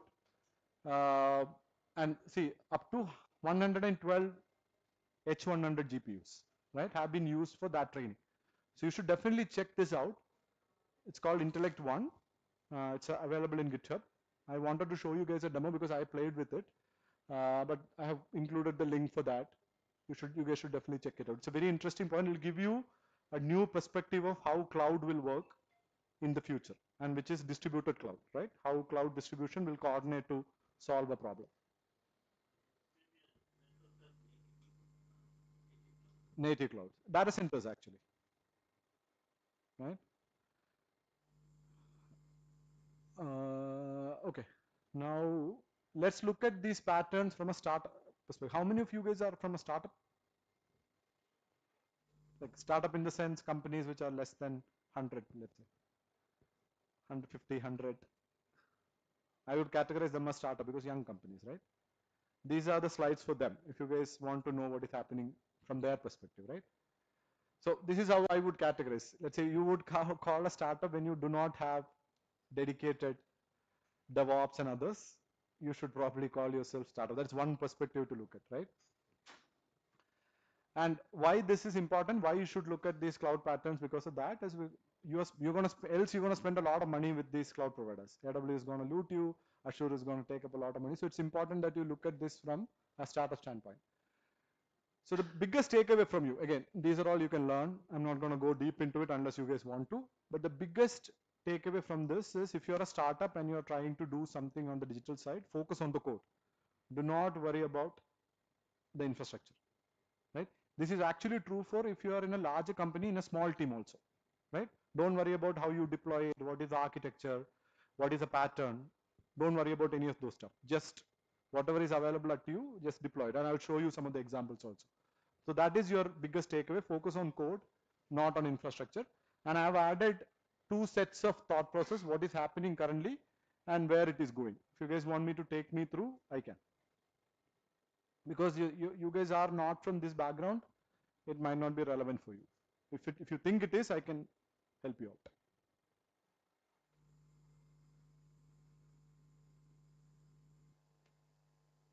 Move on.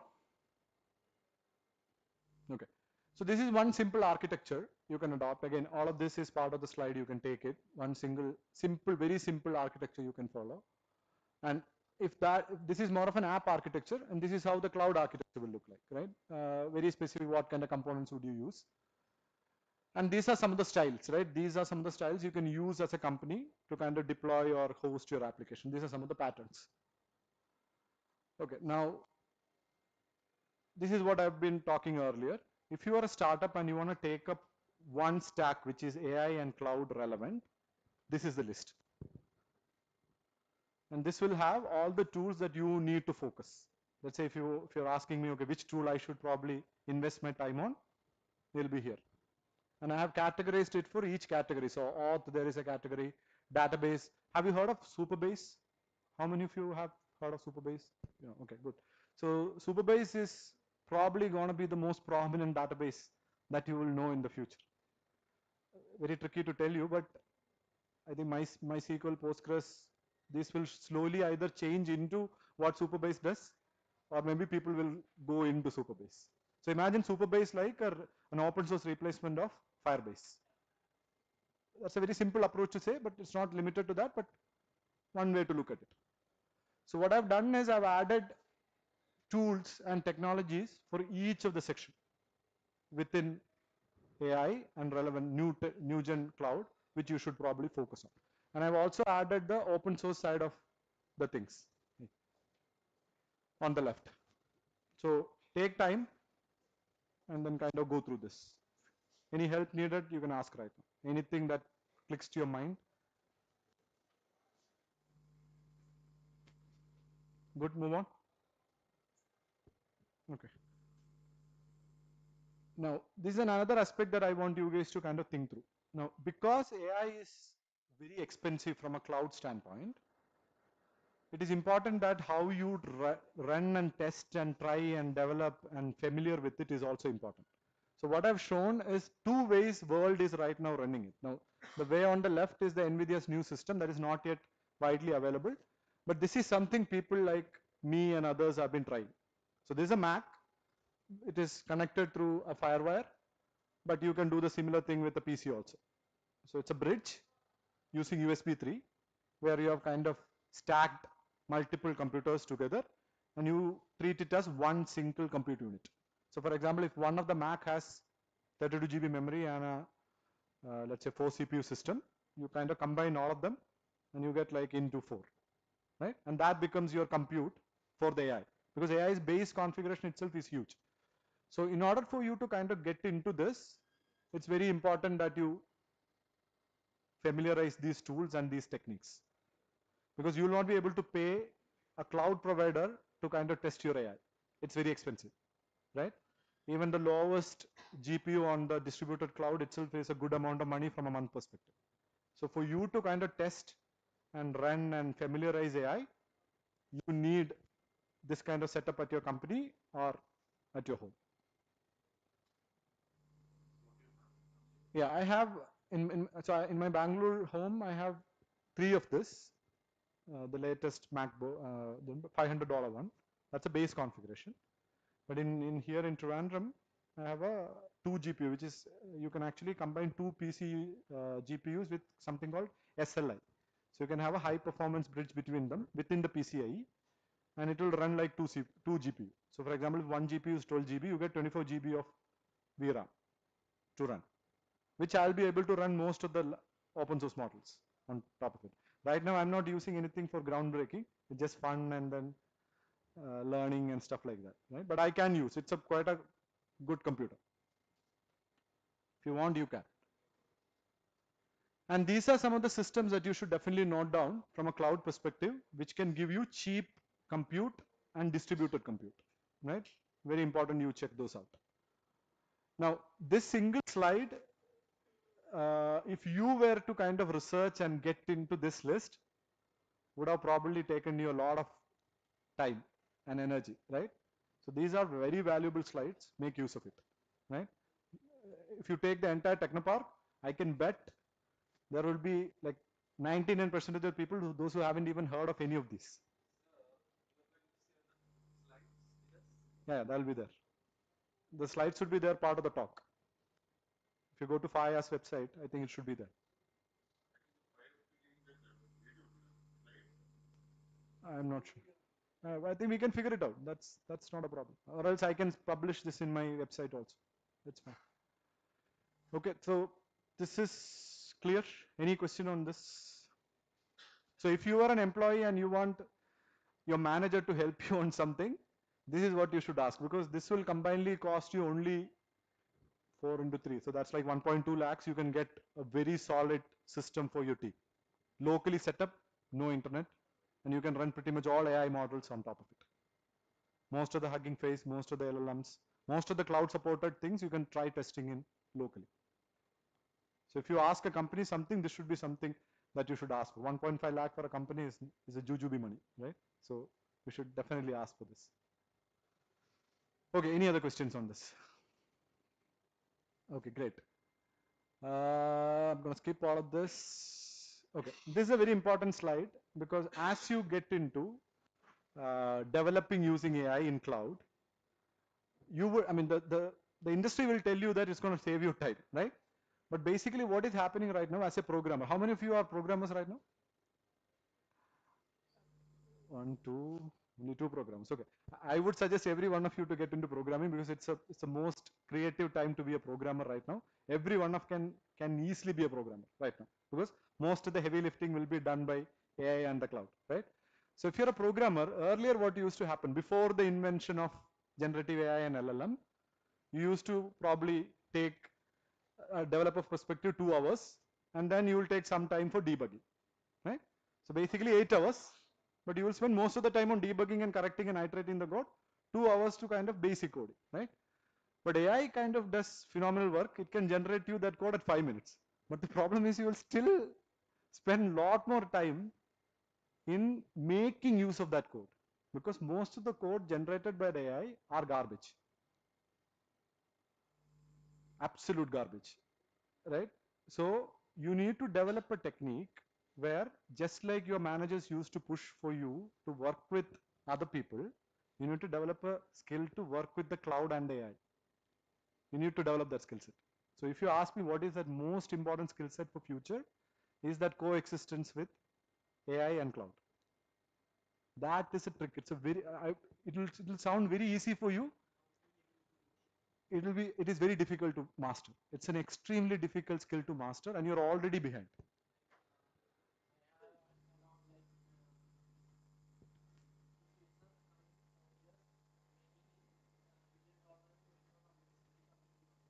Sure.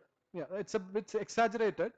I mean, it's a Sam Altman's idea. Just like everything is an exaggerated idea, but yeah, somewhat similar, right? There will be a lot of businesses coming, which will be one person and all of those. I'm doing a research on it right now, part of my personal time. There's a lot of limitations and practical issues to that. But yes, that is the idea to kind of get there. It will take a lot of time than you think, right? It'll be coming, but don't think that it is something tomorrow, right? It'll take time. It'll take its own sweet time, right? Industry will say different things, but it'll take its own time. Because I have literally tried to do it myself, right? Just to see what is a possibility, and it's not possible, right? Because there are still humans needed in many places, which only humans would be able to do, starting with coding, right? So this is a very important thing. Do not go out of any kind of AI discussions or reading blogs or anything that you will be able to do 100% with AI. AI is going to save you a lot of things. It's going to bring a new set of problems, right? And this, always keep this in mind, right? And in my prediction, this would be at least true for another 2 to 3 years, because you have seen, so to take an example, we all have seen people in our community or in our friend circle who reads a lot, right? And one of the things that guy misses is clarity. If you ask him something, his answers won't be straightforward. He will give you a lot of mumbo jumbo, but he will never give you a solid objective answer. Why? It is not his problem. It is the way he has learned things. He has taken some amount of information from a Western guy, some from an Indian guy, some from his parent. So the more books you read, you need a different skill set to kind of coordinate that information. The same problem applies to AI also. The more data it sees, the more hallucination it will become, right? So don't think that we can solve this problem by adding more data, training it more. No, it is only going to get worse. We need different algorithms, and that is something the industry is not telling you. So don't fall behind all the glums of all these blocks, right? So keep this. How? So you're asking how am I navigating this problem? So I think there's a fundamental skill called critical thinking, and then there's another skill called logic, and then there is reasoning. These three you absolutely need. So one is critical thinking, and then reasoning. That means once you think in your mind, you need to kind of reason with it. Is it right, not right? And then apply logic and see, okay, which one is correct, which is not correct.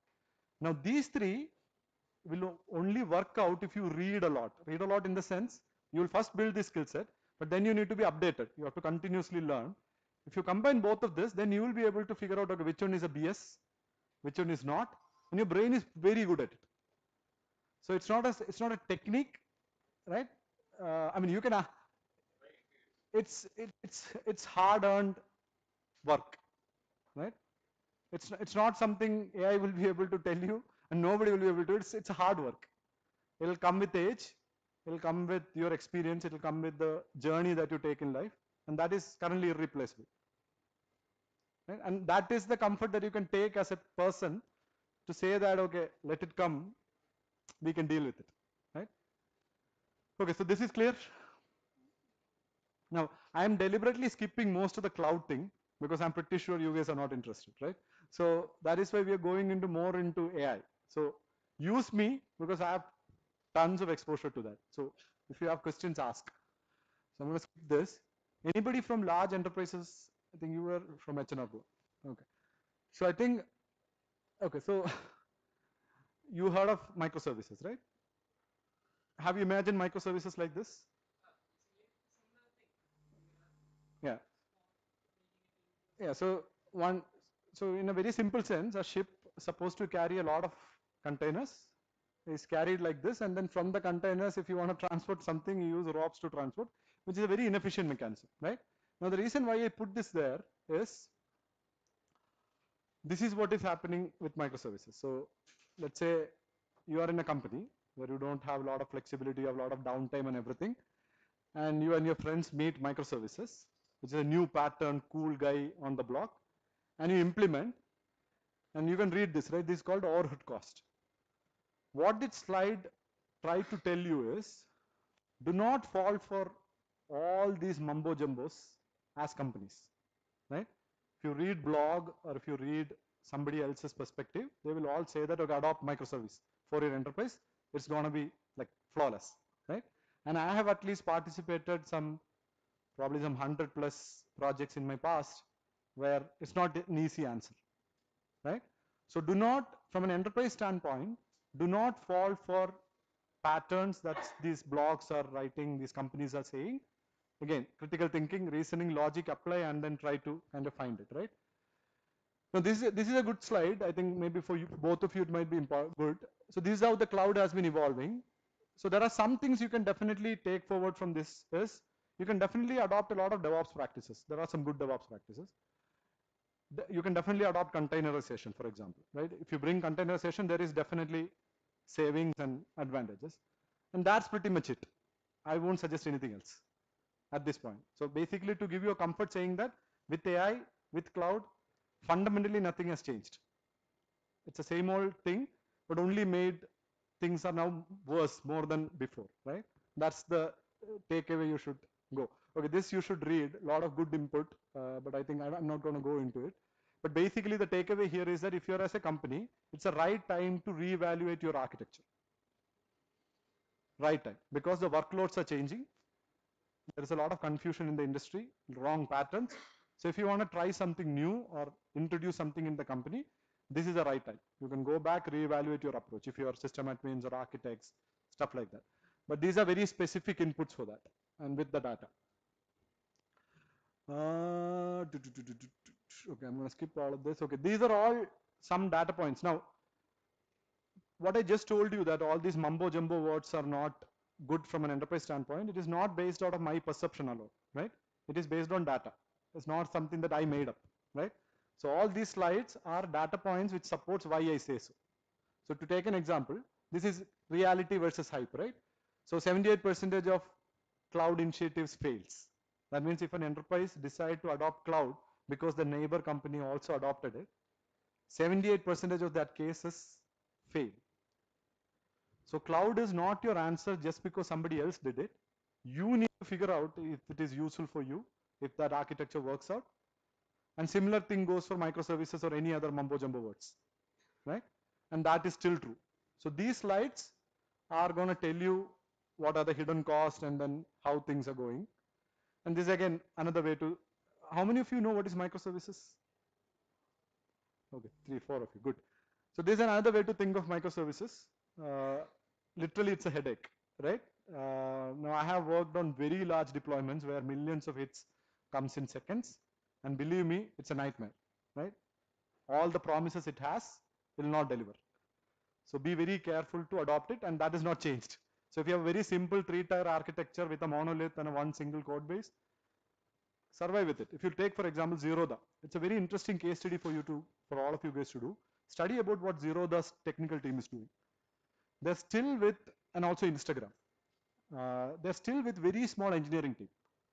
Like this much big company, but their engineering team would be like 20, 30 people, including DevOps, right? So you should ask how that is possible, because their architecture and the deployments are extremely simple. They will not change the technology or an application unless it is absolutely required.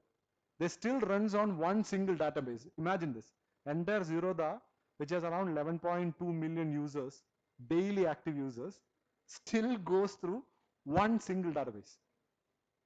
Imagine that situation, right? The moment you say this to, let's say, Microsoft is consulting for you, correct? Right? So if you tell this to Microsoft, they will give you some 100 Azure services, right? For sure. So don't fall for it. That's the point. Again, points, data points. Okay. Who asked for serverless? Yeah, somebody asked for serverless. No, okay, Edge, you asked for Edge. So this is another thing. So there is a lot of hype around serverless. People are saying ditch server, move to serverless. And this is exactly the truth, right? So you actually peel off serverless, it's actually a server behind, right?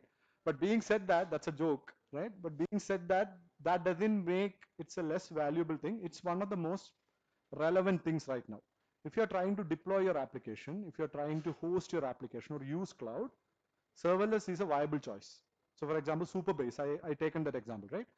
So Superbase has a deployment model where you don't worry about which server it is running, what hosting, none of those stuff. You just like provision, authentication, indexing, search, DB, editing, everything comes with as a UI to you. You don't worry about anything. You don't worry about how it is scaling, how it is fault tolerant, none of those stuff. So there are areas where if your app demands it, if your company demands it, serverless is a huge value, but choose on case to case basis. That's the takeaway for you. And this is from a cloud perspective what you should look out as an enterprise, right? Now, I used to work for EY. If you go to EY, they will probably charge at least $1 million for this slide alone. And believe me, that is the end of, I mean, the end slide of most of EY's deck would end like something like this. Not as bad as this from a UI perspective. It will be very good to see, but the content would be this, right? So take very important inputs from this. These are very valuable. You will not find any of this in any blogs or any, even if you ask ChatGPT, you will not get such a concise answer. So take these into your consideration. Okay, so I'm going to skip this. These are all. Okay, do you have any questions related to data? Anybody has any questions related to data? Data in cloud? Okay, if not, take a look. I'm going to move. Okay, you guys remember this scene, right? In Avengers, I'm sorry, in Avengers, this scene, right? So this is exactly how we ask questions to most of the business owners, right? So everybody say that, okay, migrate your data to cloud, and then it will cost you a lot of money, right? So the cloud providers make the most amount of cost when you migrate your data. Why? Because you'll spend on storage, even bigger you'll spend on processing, and even bigger you'll spend on getting in and getting out. So that means if you're storing the data and you need to work with that, every day you will have ingress and outgress, right? So data in cloud is an extremely bigger trap which you should be careful about. Now, being said that, I'm not trying to evade you from stay away from public cloud. Be knowledgeable, be reasonable, be logical, right? Now, this is again a one important information. Cloud has a lot of advantage, but you can only tap that advantage only if your code base is good and your architecture is good, right? Cloud alone won't give you any kind of advantage. If you have a very good architecture, very apt architecture, and a clean code and a refactored code, then cloud is going to give you a lot of things. Now, this is an interesting case study you should definitely study. This is about a company called Geeko, which is a $30 billion company in US. They pay around 300 million annual cloud cost. This is a case study about them migrating from cloud to their own data center. Now you will see this more and more, especially with governments, large organizations. You will see it doesn't make sense to run cloud, especially in the AI workload era, because the cost is so high.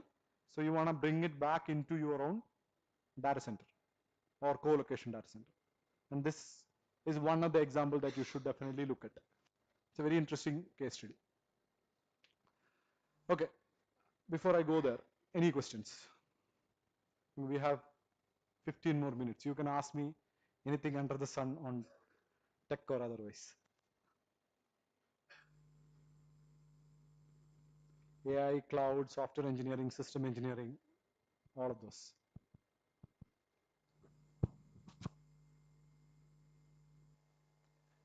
Question ഇല്ലാത്തത് preparation ഇല്ലാത്തതുകൊണ്ടാണോ ശരിക്കും question ഇല്ലാത്തതുകൊണ്ടാണോ?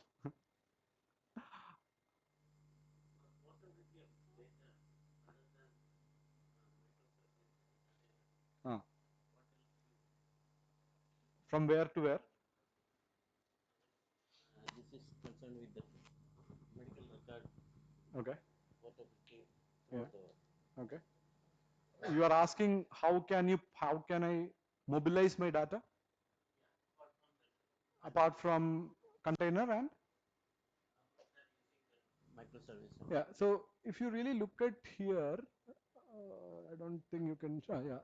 If you look at here, this is a typical architecture of a data flow. Let's say if you're trying to do some data related work in cloud, this is how that data will move through, right? On top you have different streams. It will come to an event queue and it will go to a warehouse. It will go to either a batch processing or a stream processing, and it will get supplied to any of your tools. And this is your path of movement, right? And all of these tools have ability to bulk, take up data in bulk, in stream, in whatever format. Even you can ship your hard drive.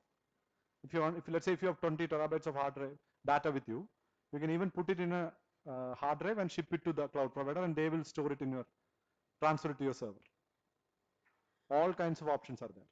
So you can supply it through API, you can containerize it, you can bulk transfer it, you can upload it, you can even store it in a hard drive and send it. All these options are there. Pretty wide. That's requirement is for real time. Yeah. If the patient moves with a card. Sure. So again, seeing this would be difficult. So all of the cloud provider has some kind of service to which you can send data over a UDP channel. It will be a UDP network channel, which will be highly high performance that you can stream.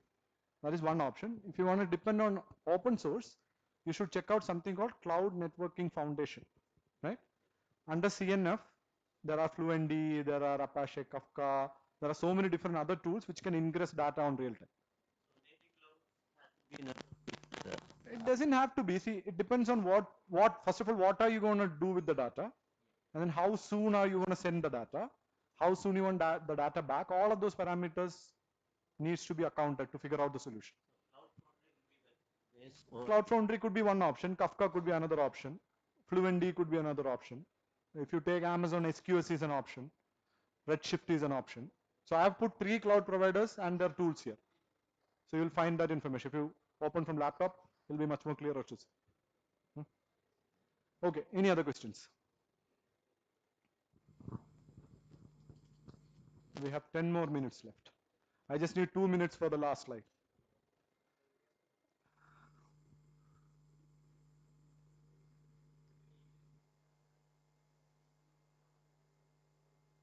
Okay, great. So what I'm going to show you is, so this is Into Cloud. This is a project that I'm part of. I'm the chief architect for these guys. So what we are trying to do in a very simple sense is we are trying to build Kerala's first cloud.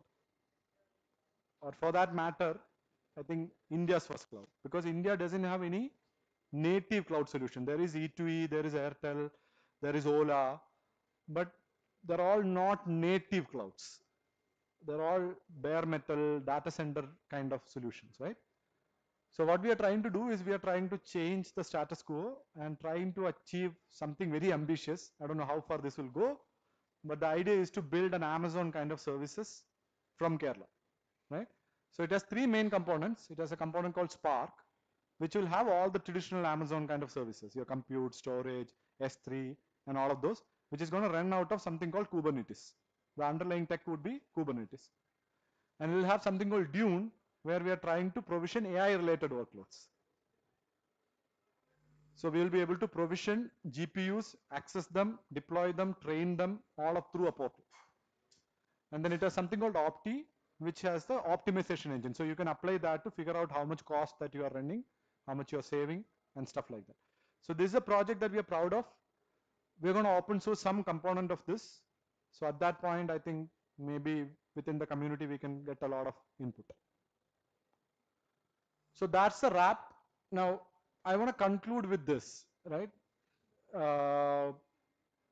This is about, everybody is calling that there is singularity coming, where AI will overtake us from an intelligence standpoint. So the graph that you see, blue is humans, and red is AI. And once this would be the first stage, where, like your question, everyday life, how it will be. So you'll get a lot of things automated and all of those, and then you will go to something like, let's say, Wall-E kind of a scenario, where a lot of you, the idea is, a lot of your things will be taken care, you will have to rarely work.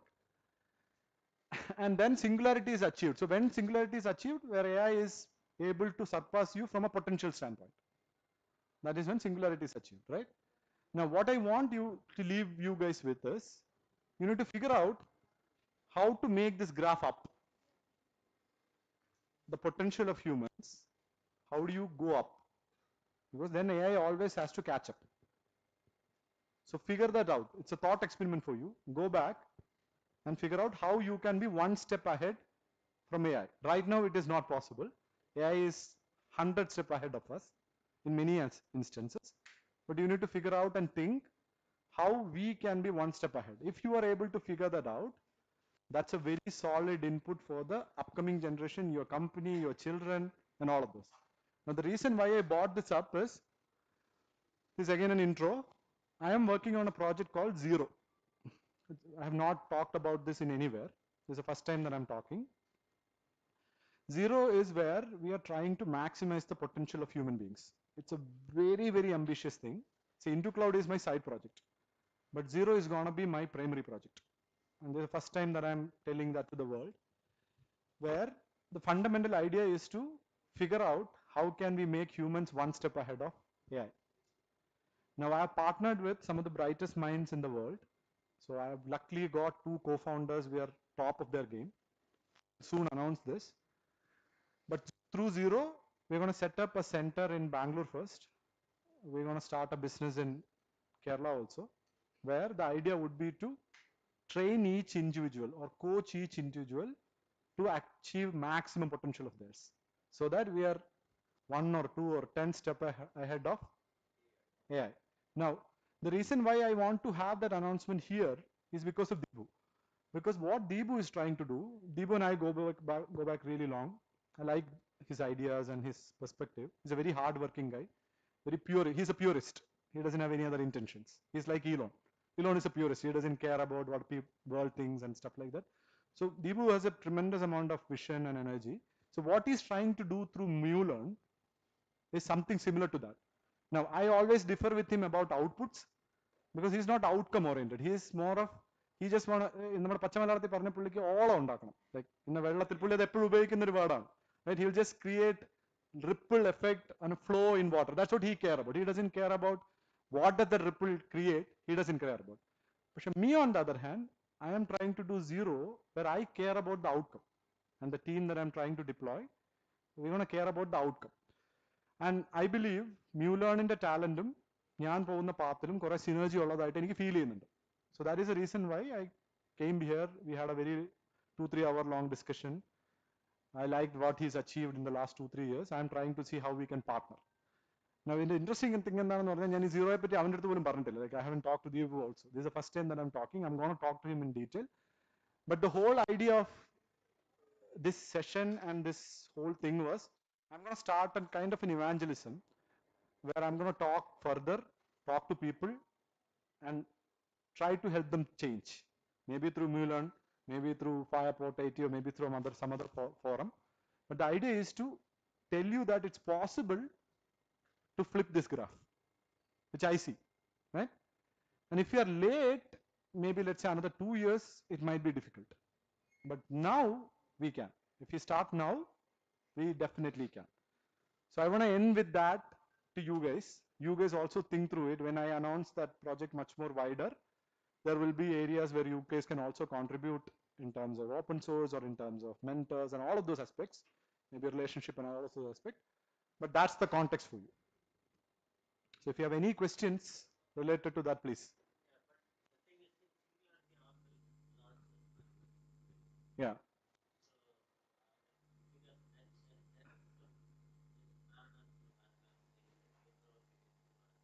Yeah.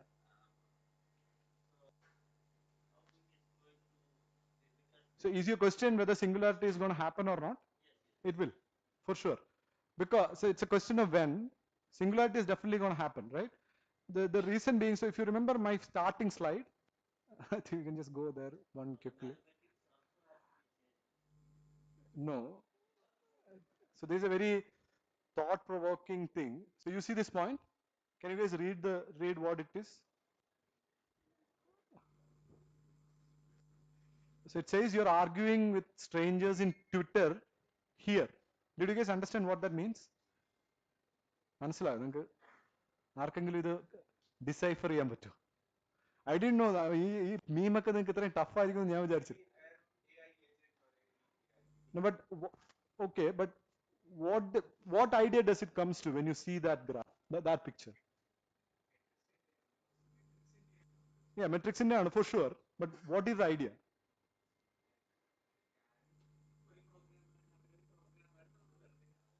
Sure, that is one way. But what I'm trying to tell you guys is we are in simulation. Okay, I'll come back to your point, right? I'll come back to your point. So I'm a huge believer that we are in simulation because there are so many mathematical studies pointing to that direction. Now, some of them are proved, some of them are not proved. It's a very debatable thing. But if you go to anybody who is top of their game right now, everybody's belief is that. And because of that, God is also true. Because God has to be a gamer, right? He is a gamer somewhere setting the scene up and creating and correct. So there's a lot of evidence coming up, right?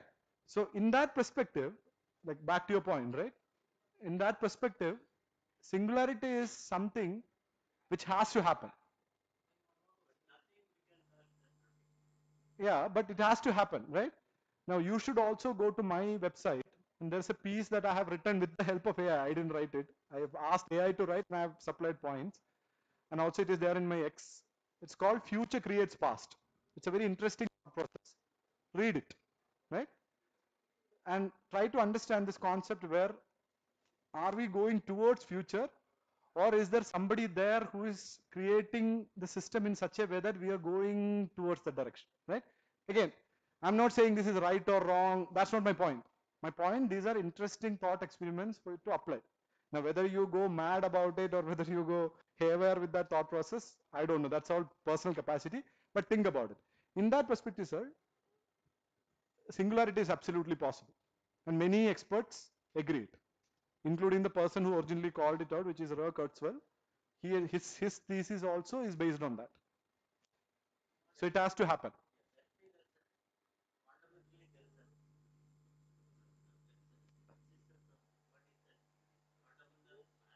Yeah, there's some law is what you're saying, right? But the question is there any indication pointing to you that that law will favor human versus an agent? Does it really care? Because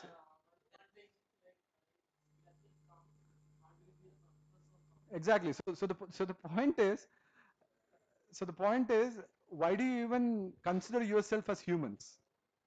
Right? If you think in that direction, it's a very, now we are going in an entirely different stage altogether. But the point is, why do you even, human could be a program with a certain intelligence, and machines could be another program with a different intelligence. That's what metrics try to portray, right? Yeah, please.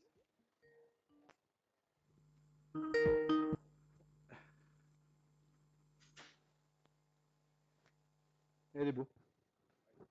You're audible, Allah, Dibu. Audible, Allah.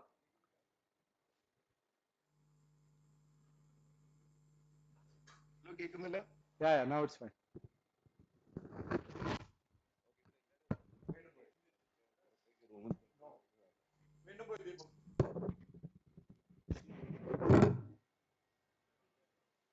Hello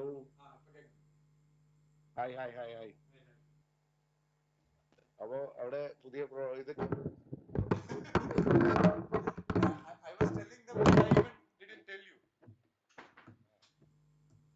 എന്തായാലും I really appreciate.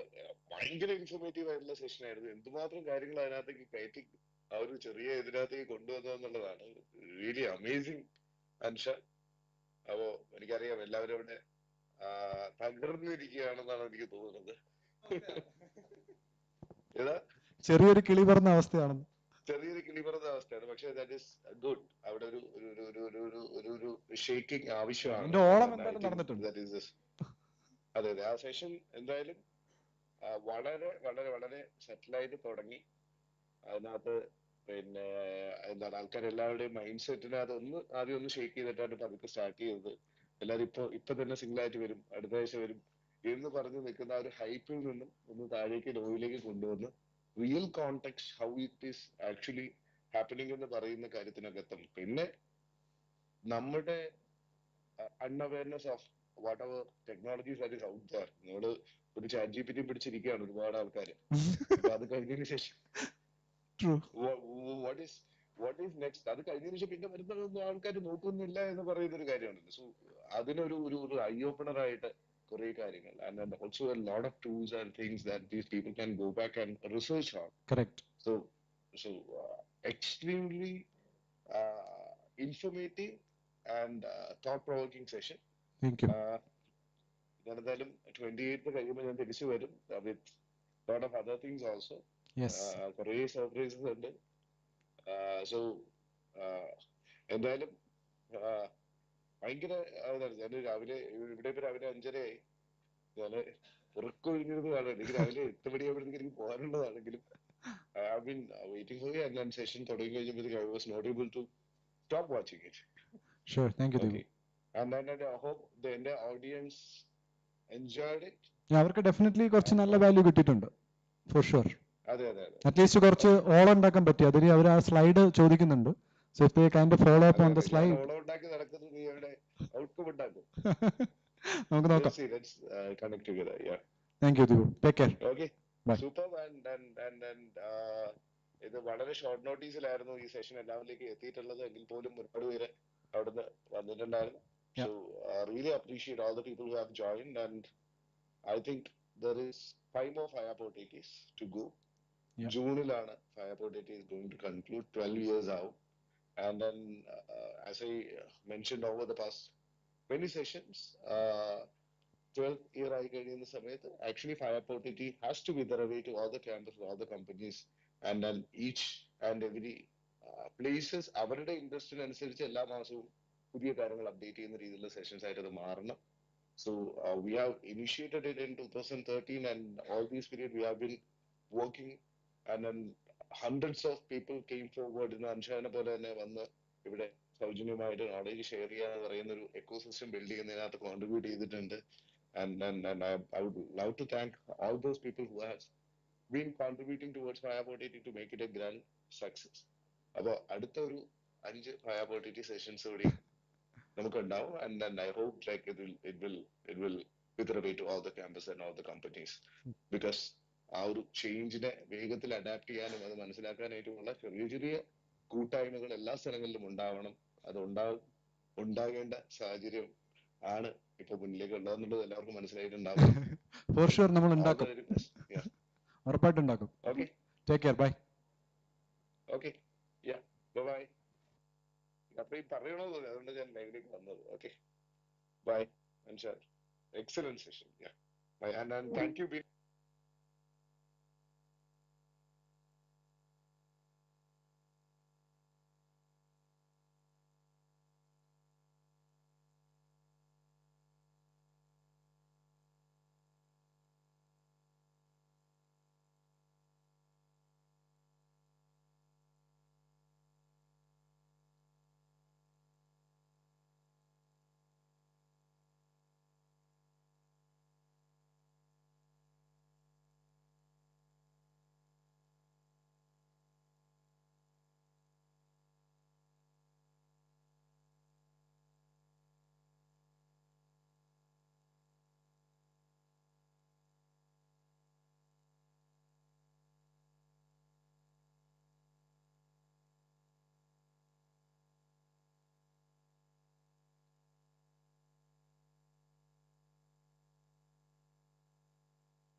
So me and Shabrish, we went to TK and we were together in the car. Very nice guy. അപ്പോൾ പുള്ളിയുടെ ഞാൻ GCCയെ പറ്റി പറയുമായിരുന്നു, which is dum. അപ്പോൾ ഇവരുടെ ഇവിടുത്തെ operation നോക്കിയാൽ they are GCC. It's called global capability centres എന്ന് പറയും. Where they support for a US company, right? ഈ global capability centres are literally ഏജൻസിന്റെ ഈസിലി കോൺകർ ചെയ്യാൻ പറ്റുന്ന ഒരു വർക്കാണ്. There is no IP. Unless you should disagree with me, there's no IP. Alliance, UST, all are GCCs, right? So you take 90,000 employees from the Technopark in fraternity, 80% of them are on an agent replaceable workflow already irikkunnu. This is the problem. This is the nature of the entire country. ഇതിൽ കുറച്ച് exceptions ഉള്ളത് ബാംഗ്ലൂർ ഉണ്ട്. There are a lot of products. കേരളത്തിൽ ഇങ്ങനെ വളരെ ഏർലിയിൽ bud ചെയ്ത് വരുന്നുണ്ട്. New ലോണൊക്കെ ട്രൈ ചെയ്യുന്നുണ്ട്, പലരും ട്രൈ ചെയ്യുന്നുണ്ട്. പക്ഷെ ദ പ്രോബ്ലം ഈസ് നമുക്ക് IPs കുറവാണ്, ഇന്റലക്ച്വൽ പ്രോപ്പർട്ടീസ് ഇല്ല. ഇന്റലക്ച്വൽ പ്രോപ്പർട്ടി ഇല്ലാതെ ഇതുപോലത്തെ ഒരു problem we will always depend on somebody else. To take an example, TCP IPയുടെ ഫണ്ടമെന്റൽ ഓണർഷിപ്പ് ആരുടെ അടുത്താണ്? Right? So if America says that IP we are stopping, what is our replacement? Right? It's a very simple example. So similarly, if you take out, for example, There are like at least 1 million technology which is powering a simple server. We don't have access to all of them. So from a digital perspective, we are already behind. Can we catch up? Advantage under നമുക്ക് ഇന്ത്യക്ക് എന്താന്ന് പറഞ്ഞു കഴിഞ്ഞാൽ we have number of people. If you take the most amount of developers in the world is in India. So if we are able to help all of them to become an AI companion, then imagine the output. That will not help us. I mean, economic wise help him. The competition help you. The question is, can we stay ahead like China or like US? So, ഞാൻ ഈ കാണിച്ച പല ടെക്നോളജിയുടെയും alternative ചൈനയിലുണ്ട്. Base technology ulpade. So if America, let's say, cut the literal physical wire between China and rest of the world, China will still survive. Most of it. I want. ആ ലെവലിൽ പോകണോ എന്നുള്ളതല്ല question. The question is കുറച്ചും കൂടെ better ആവാൻ പറ്റുമോ എന്നതാണ്. So I think lot to blame to our politicians and bureaucrats because they have created an ecosystem fine, but they didn't accelerate us enough. That is where we should come in. We should not wait for them. കാര്യങ്ങൾ കയ്യിലെടുത്ത് ചെയ്തു തുടങ്ങുക എന്നുള്ളതാണ്. അപ്പം ഒരു classic example എന്ന് പറഞ്ഞു കഴിഞ്ഞാൽ can you name any open source technology built and delivered from Kerala? ഏതെങ്കിലും ഇവിടെ നിന്ന് ഓപ്പൺ സോഴ്സ് ടെക്നോളജി ഏതെങ്കിലും ഡ്രൈവ് ചെയ്തോ? പോസ്റ്റ് വുമൺ എന്നാണോ പറഞ്ഞത്? Okay, Hoppscotch, Postwoman, like ഗിറ്റബിന്റെ ടോട്ടൽ നമ്പർ ഓഫ് റെപ്പോസിറ്ററി ബില്യൺസിലാണ്. And you're saying 2 examples, right? So billion and 2. Disadvantage, right? So what we can start, if you're a programmer, start building an open source. Simple as that. Might be solving a very simple problem. Doesn't matter. Can we increase that count, right? നമ്മുടെ ഇവിടെ സംഭവിക്കുന്നത് എന്താണ്? ഇപ്പോൾ നമ്മുടെ hops coach എടുത്താലും post woman എടുത്താലും ലിയാസ് അല്ലേ? അപ്പം 2000 ലിയാസ് 2019-20 ഫണ്ട്, അതായത് അല്ലേ, somebody funded. So I was about to hire him. ഞാൻ ലിയാസിനെ ഹയർ ചെയ്യാൻ വേണ്ടിയിട്ട് എൻ്റെ ടീമിലേക്ക്, എൻ്റെ മെയിൻ ബിസിനസ് ഇന്നോവേഷൻ ഗ്രൂപ്പ്. അപ്പോൾ I was about to hire him and he was ready me and I told him I don't want to hire you. Why? Because he was the only person trying to bring something. I didn't want to kill it, so I didn't hire him. And he went on to raise money and did good and he's doing good. പക്ഷെ നമുക്ക് അതുപോലെ thousands and millions of നമുക്ക് capacity ഉണ്ട്, but we should do it. So one example is open source, right? Another example is R&D. ഇപ്പം ഞാൻ നിങ്ങളുടെ വേറൊരു example പറയുന്നത്, കുറച്ച് ദിവസം മുന്നേ ഞാൻ ഓബൈ താമരയിൽ as part of this restart I went to a session. അതിനകത്ത് കുറച്ച് പ്രോമിനന്റ് ആൾക്കാർ, ട്രിവാൻഡ്രത്ത് പ്രോമിനന്റ് കുറച്ച് ചേട്ടന്മാരുണ്ട്, കുറച്ച് പയ്യന്മാരുണ്ട്. അപ്പോൾ ഇറ്റ് വാസ് അബൌട്ട് R&D പറ്റിയാണ് ഡിസ്കഷൻ. എങ്ങനെ കേരളത്തിന് R&Dയിൽ അഹെഡ് ആവാം എന്നുള്ളതാണ് question. So the session was typical boring session, nothing useful. End of the session question answer ചോദിക്കാൻ പറഞ്ഞു. ഞാൻ നേരെ മൈക്കുമായിട്ട് ചോദിച്ചു. അതിൻ്റെ അകത്ത് കുറച്ച് കമ്പനി ആൾക്കാരുണ്ട്, റെഗുലേറ്റേഴ്സും ഉണ്ട്. So I asked him, can you raise 3 use cases that I can go solve with my team and publish it as open source, which can be used for R&D എന്ന് ചോദിച്ചു. Do you know what answer did they give? ഞാൻ ചോദിച്ചതാണ്, എനിക്ക് 3 use case വേണം, because they are middle of the industry. They tell me the use case, I will invest in terms of R&D, I will invest in terms of people. He just need to give me the use case and I will do it. We will publish together, we will commercialize together. Do you know what he said? Can you imagine? He said use cases are confidential. He said use cases are confidential on a meeting about R&D. What should be my reply? And he should tell me that. എന്നിട്ട് അത് കഴിഞ്ഞിട്ട് പുള്ളി എൻ്റെ ഒരു സമാധാനത്തിനായിട്ട് എൻ്റെ അടുത്ത് പറയുകയാണ്, you should also understand ഇതൊക്കെ ഭയങ്കര കോൺഫിഡൻഷ്യൽ ആയിട്ട് വെക്കുന്ന കാര്യങ്ങളാണ്, നിങ്ങൾക്ക് റിസർച്ച് ഒക്കെ ചെയ്ത് സെർട്ടൻ പ്രോസസ്സിൽ കൂടെയൊക്കെ അവിടെ എത്താം. And he saying that. What should I tell him? And he is kind of a dean for Shri Chitra Thirunal കോളേജിൻ്റെ ഡീനാണ്. Like our initiative, I'm going to call him out. I'm pretty sure he's going to come back to me. Fine. But that's the point. എന്നിട്ട് ഞാൻ ആ സെഷനിൽ വെളിയിറങ്ങി. I was away on a call. Some faculty guy came to me and said that, ചേട്ടാ ആ question അടിപൊളിയായിരുന്നു, നമ്മൾ എല്ലാവരും ചോദിക്കാനിരുന്ന question ആണ്, പക്ഷെ ആർക്കും അത് ചോദിക്കാൻ പറ്റിയില്ല. ഇങ്ങനത്തെ ക്വസ്റ്റ്യൻ ആണ് നമുക്കുണ്ട്. അപ്പം സ്റ്റുഡൻസിന് ഓൾറെഡി അറിയാം what need to be asked, what is the problem. People like Deepu also understand because he is middle of it.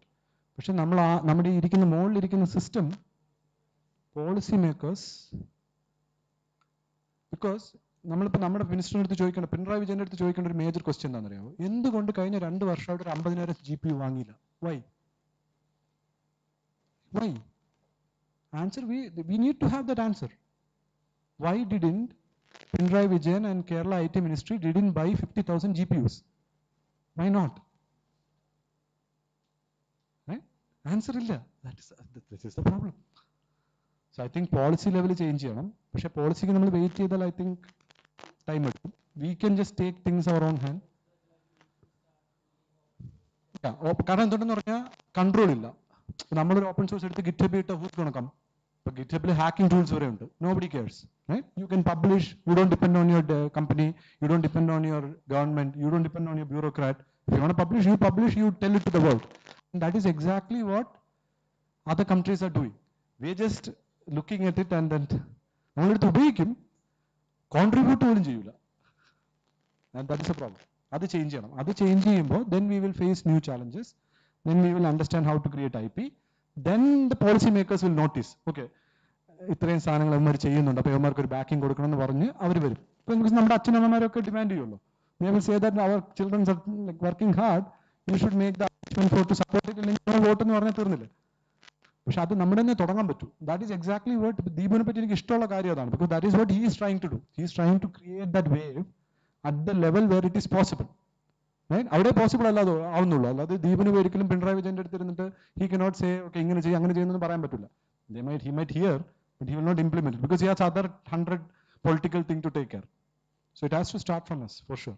അപ്പോൾ ഞാനീ പറഞ്ഞ സീറോയും we are trying to bypass the politicians, bypass the bureaucrats, bypass everybody and go directly to the people and do it. Now being said that, ഞാനിത് പറയുമ്പോൾ ബ്യൂറോക്രാറ്റ്സും ഗവൺമെന്റും 100% bad ആണെന്നുള്ളതല്ല എൻ്റെ point. അവരുടെ പ്രയോറിറ്റീസിൽ പ്രശ്നമാണ്. It's like a bad product manager. മനസ്സിലായോ? Their intentions are correct, പക്ഷേ their feature priority is bad. ഫ്യൂച്ചറും രണ്ട് പ്രയോറിറ്റിയും റോങ് ആണ്, right? So they need product മാനേജ്മെന്റിന്റെ ട്രെയിനിങ് വേണം. Like how do I prioritise what feature to release when. അപ്പോൾ literally politicians are product managers, right? They are building features for country, features for system, features for people. So they are supposed to be product managers, right? So they are trying to do things functionally correct ആണ്, priority wrong. Priority catch up ചെയ്യുന്ന കമ്പനിയുടെ backlog പോലെയാണ്. They will do it eventually. By that time വേറെ company കോമ്പറ്റീഷനിലൊക്കെ ahead ആവും.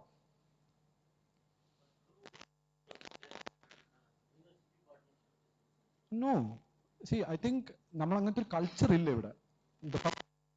If we create a culture, Deepu, I think bullshit idea, right? You have an initiative called bullshit or tradition, some trivial idea. It's also called bullshit idea, right? Trivial idea in the basically some idea the student thinks and somebody needs to do it and publish it in GitHub. അപ്പോൾ അതിൽ ആ ഒരു workflow അങ്ങ് തുടങ്ങുവാണ്, right? So that creates again all up ഇങ്ങനെ വരുവാണ്. So ഞാൻ പറഞ്ഞു ദീപുവിന്റെ ഐഡിയാസ് ഒക്കെ നല്ലതാണ്. He is not having enough resources, right? That's the problem. His ideas are right and the only way to do this is like this. കുറച്ച് നാൾ എടുക്കും അവിടെ എത്താനായിട്ട്. So what I am trying to add to this point is I am trying to see, okay, അവനുള്ള ഒരു support അല്ലെങ്കിൽ ഇങ്ങനെ ഒരു ഇനിഷ്യേറ്റീവ്, മ്യൂ ലേൺ ഇങ്ങനെ ഒരു ഇനിഷ്യേറ്റീവ് ഉണ്ടെങ്കിൽ അതിന് വേറെ രീതിയിൽ എന്തൊക്കെ സപ്പോർട്ട് കൊടുക്കാം എന്നുള്ളതാണ് ലൈക്ക് ട്രൈ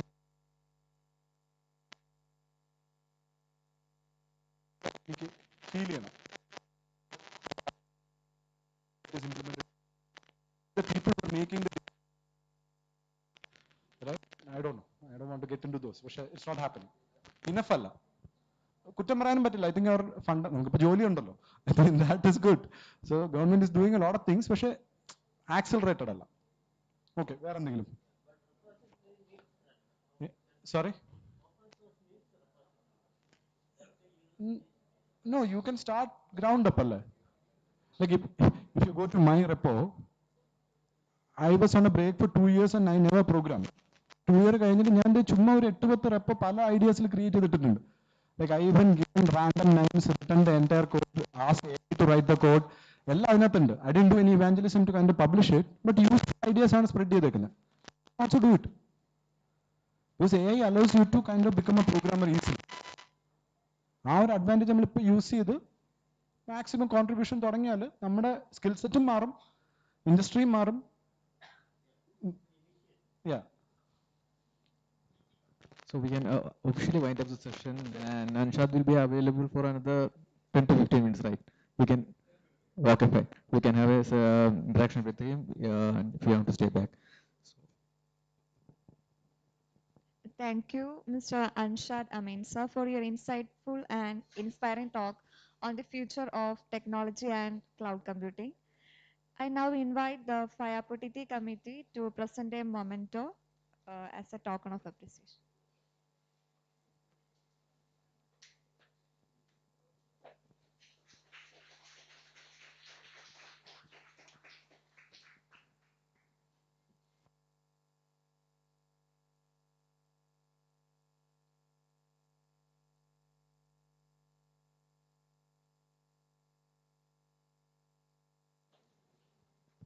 എല്ലാവർക്കും ഒരു ഫോട്ടോ എടുക്കാം. Anshad.